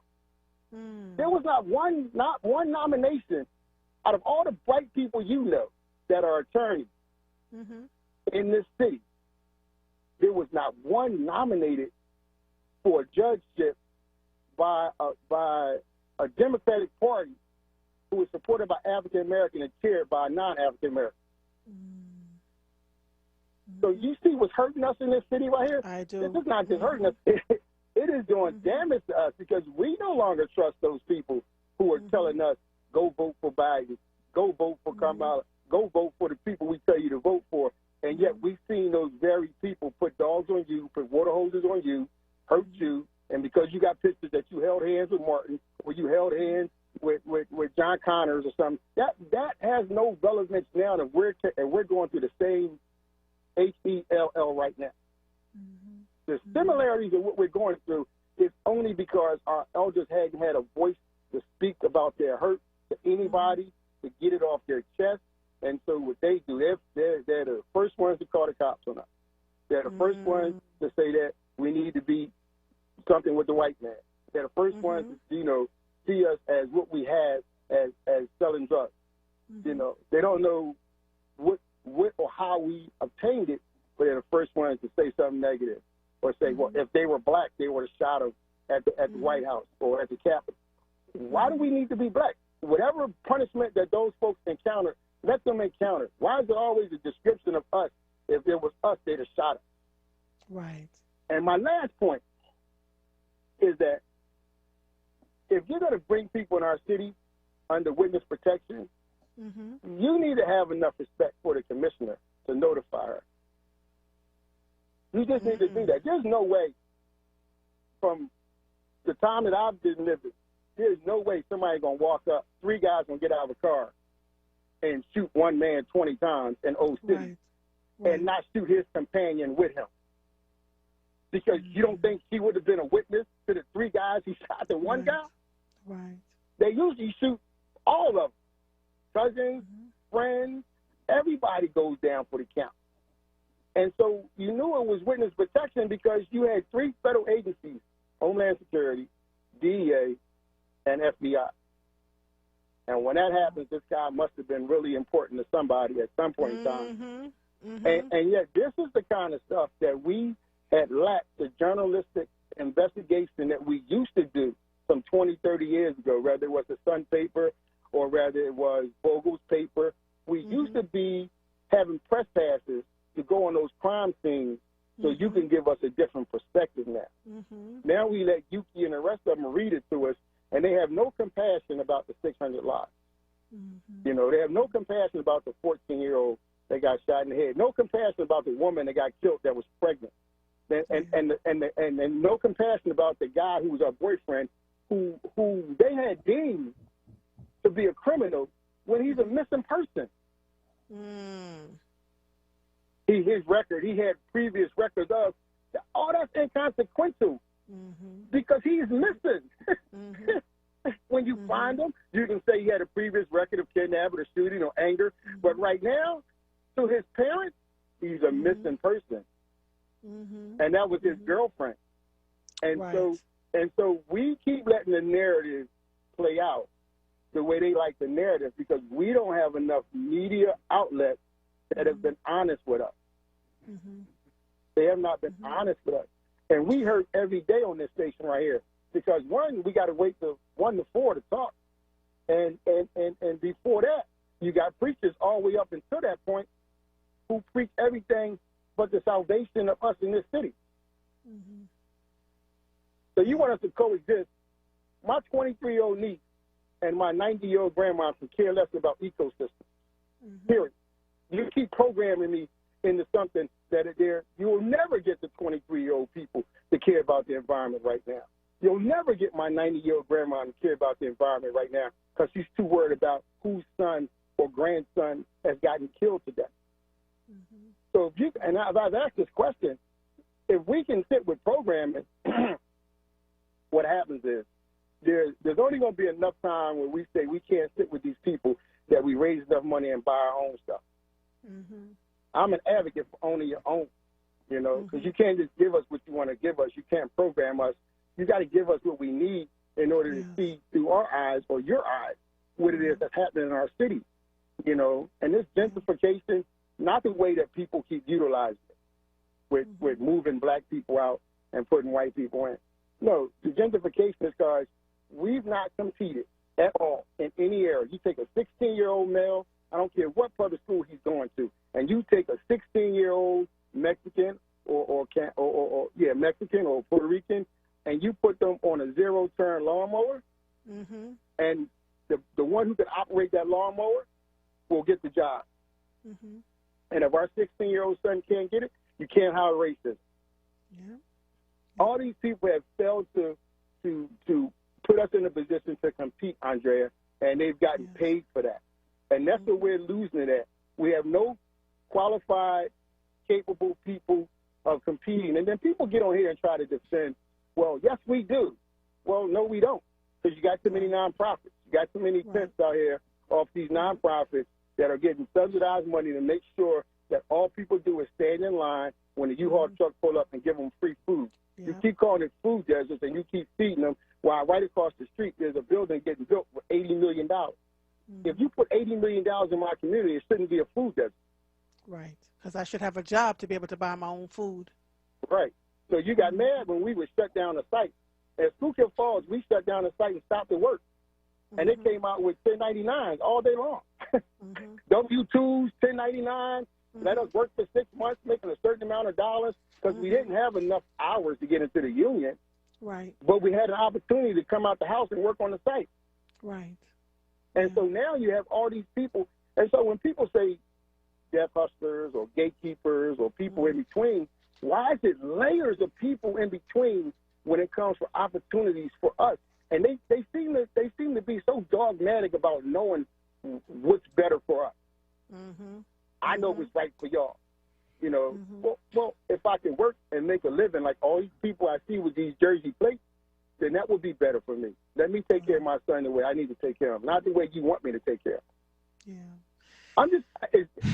That might be my soapbox, but I don't understand how we're, like, you cannot get out of the fact that you're going to have a bad summer, and summer hadn't even really got here yet. Gotten here yet, yes, yeah. And so how do we fix this now, not fix this later? It's going to require bravery. It's going to require bravery that a lot of people don't seem to have, Prince. Well, listen to that word. That word you use, bravery. You know, they don't use that word in Conshohocken. Yeah. They don't use that word in King of Prussia. Yeah. They don't use that word outside of Philadelphia. Why do you need to be brave to be in a city that is controlled majority by African Americans? What's that all about? Because you already know. I got to take a quick break. Hold on one second, Prince. Hold on. You are listening to The Source, 96.1 FM, 900 AM. Prince always gets me going. Woo, streaming live from WURDradio.com. Follow us on all social media platforms at onWURD. 215-634-8065 is the number to call in. If you are hearing the sound of my voice, I am Andrea Lawful Sanders, and we will be right back after these messages. Every day brings an opportunity to connect to your community and one another. With AARP, you can connect without ever leaving home. Just click, and you're at a movie watch party with other fans, chatting in an online book club, or drinking a cup of joe with fellow family caregivers. Connections like these remind us that community is more than just where we live. With virtual offerings available here in Philadelphia, you can click to connect at aarp.org/near-you. Soul Food Mills Restaurant is here and open for business, located at 4514 City Avenue in Philadelphia. To find the delicious menu, visit www.soulfoodmills.com. Open on Wednesdays through Saturdays, 12:30 until 9 p.m. and on Sundays, 12:30 to 8 p.m. Make a phone order for pickup today by calling 215-921-6462. Delivery is also available via Uber Eats, DoorDash, and Grubhub. Nappy Style hair products are formulated for today's black men and women's hair, embracing ancestral hairstyles. Come and experience these products: beard oil for men, cream paste, and napping gel growth oil for braids. Go to www.nappystyles.com or The Movement in Mount Airy, 7133 Germantown Avenue, or African Cultural Art Forum, 221 South 52nd Street, or Culture Exchange, 1450 Point Breeze Avenue. Be happy to be nappy. Want the latest in WURD swag? Check out the shop tab on WURDradio.com. Hoodies, tees, and more in a variety of colors. The shop tab on WURDradio.com. Show the world that you're all about black. Talk media. You're listening to The Source with Andrea Lawful Sanders on WURD Radio. Streaming live on WURDradio.com and the WURD Radio app. Welcome back to The Source. Prince, are you there? Yes, I just want to give you I want you to give me one more minute, and I want you to write 6 things down. Can you write it down? Okay, yeah. Okay. Lisa Daly. Lisa Daly. Omar Sabir. Okay. Janie Goudier. Councilwoman. I hope I'm pronouncing her name right. Isaiah Thomas. Malcolm Kenyatta. Tracy Gordon. Now, when I talk to you on Thursday, we'll give you some time. Find out what jobs that these people have before they got in political office and how much money they were making before they got in political office. And if it's half the salary of what they're making now, then they already sold out. Their soul is sold. It may be a hard sell for you to look at it that way, but if you were economically challenged before you took a job in politics, you're going to be politically corrupt and challenged when you get the job.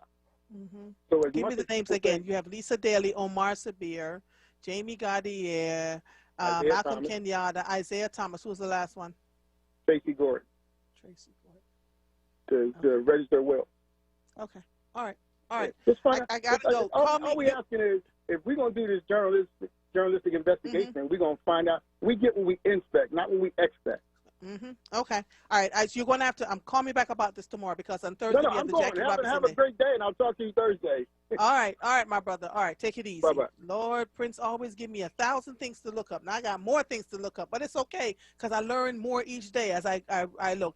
Ann from North Philly, are you there, Ann? Yes, I am. How are you, brother? Lord Jesus.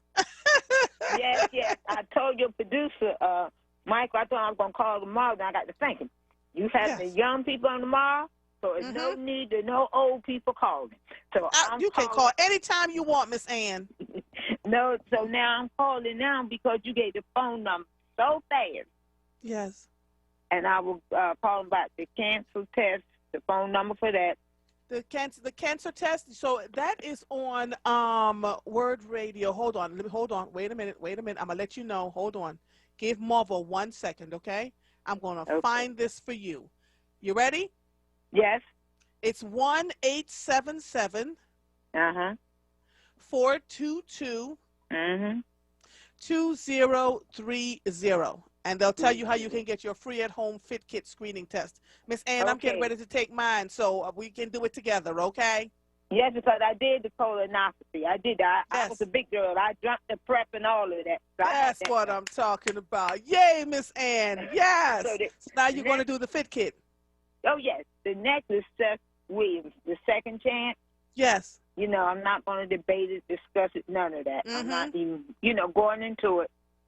Like some people say, let him deal with his conscience, another thing. But if I can get someone in the program and they can get certificates and degrees and get themselves a job when they were jobless before, I'm not going to look a gift horse in the mouth, because some of these things that he did, all these people wasn't totally innocent. So now, having said that, do you have his number? Because you said his number fast. Hold on. 267. This is why I write all the time, Miss Ann. 267. 254. 9108. 9108. All right, thank you. I'm gonna get off with someone else can get on. Thank you. You're quite welcome. All right, bye-bye. Love these people. Miss Viola, how are you? I'm great. How are you? Hanging and banging. Another day for the people. Hanging and banging. I tell you, to listen to what George says, I hear him, and it's almost like I'm listening to my mother back before 1980. And my mother was one that believed in mother wit, buying off the man on the corner, and all those other things, because she felt as though as long as somebody was making an honest living, selling fruit or whatever on the corner, she did that. And I tried to carry out a lot of things that my mother taught me as I grew older or more mature. But I just want to say that I've had my colonoscopy. I've had 5 of them since 2000 because my grandmother passed away from colon cancer. But she had colon problems all her life. But cancer didn't set in until she fell, and it ruptured her body, so the cancer set in then. But tomorrow is April the 13th, 1983. I had my breast cancer operation, and I prayed and said, Lord, if you take my organs, don't give me no medicine. So I took no chemotherapy and no radiation, and tomorrow will be 38 years. Wow. So I just wanted to put that out there because of the fact that so many people are fearful of having cancer and don't get their mammograms like they're supposed to. They're worried about whether if they lose part of their breast, they won't find a man. And I was, you know what, Miss Viola, as I am talking to you, Miss Viola, I get my mammogram tomorrow after I get off the air. Just like, I just looked at my day. Yep, because I'm doing the rooter to the tutor. So let's continue to encourage people together to do these tests, okay? My 40-year-old daughter had her colonoscopy yesterday and had her mammogram 2 days before that. So I have four daughters, but I tell them in a minute that if you try to keep a lot of stress out your life, you don't have to worry about being but so sick. And like you said, we're all an individual person based on the vaccines and the other things. My mother, my daughter, who's 46, she ordered the blood type book. So she was only concerned about hoping that the blood type book didn't tell her she couldn't eat shrimp. So that was so funny. But I just want to encourage people out there to keep themselves healthy. And I just love Dr. Blake because I had the hydro cleanse with him year before last. And you get such pretty pictures of your colon. So true. Oh my gosh, and they're in color, and you would never believe that you look like that inside. Oh, I know. So Isn't it pretty? I want to encourage people, and men especially, to go and get those exams so that they can live long, because all of what I've been through, I know that I'm supposed to be here because my job is not done yet. That's right. Thank you so much, Miss Viola. I got to take one more call, and then I got to get off the air. Love you, man. Have a great day. Talk to you soon. Have a great day. Bye-bye. All right, you too. Bye-bye. Maurice from Southwest, you're my last call for today. What's up, sir? Maurice? Maurice is gone? Michael, is Maurice there? I don't hear him. I don't hear him. I don't hear him at all. Maurice? I don't know what happened, Michael, but he is not there at all. I don't hear anything from Maurice at all on my end. Oh, okay. All right. All right. So clearly we have very strong opinions about Seth Williams and his being a part of this interview today. A friend of mine who was a journalist who used to follow the trials when Seth was DA, when Mr. Williams was DA. There are lots of people that feel the way Prince has been talking about, but we interview people and follow our journalistic duty in terms of what we need to discuss with them. But there's so much more that is there for all of us. It's just a lot. It's just a lot, man. As I talk to you, the prosecution resting the Derek Chauvin trial, Twin Cities reel from another death involving police that happened over the weekend. Just so much stuff going on. It's a lot. It's just a lot. And it feels like the police fatally shot a 20-year-old man in suburban Minneapolis, sparking protests again. There's the corporate backlash to Georgia's new voting law is shaping other fights around the country. Organizations like Verizon and Group decided that they didn't agree with what the Republicans did with the new voting laws, and the Republicans are targeting them. So it's so interesting. And here's another, hold on one second. Michael is texting me again. All right, Maurice, quickly, honey, because now it's 3:52. You there? Hello? Yes, thank God. Okay, we got 2 minutes. What's up, sir? Maurice? Michael? Yes, I'm here. Me? Yes, I can hear you. Oh, you won't give me 2 minutes now, huh? Well, because I got to get off the air in 2 minutes. Well, listen, let me tell you something. Yeah. Seth Williams, trash, okay? That's the end of that.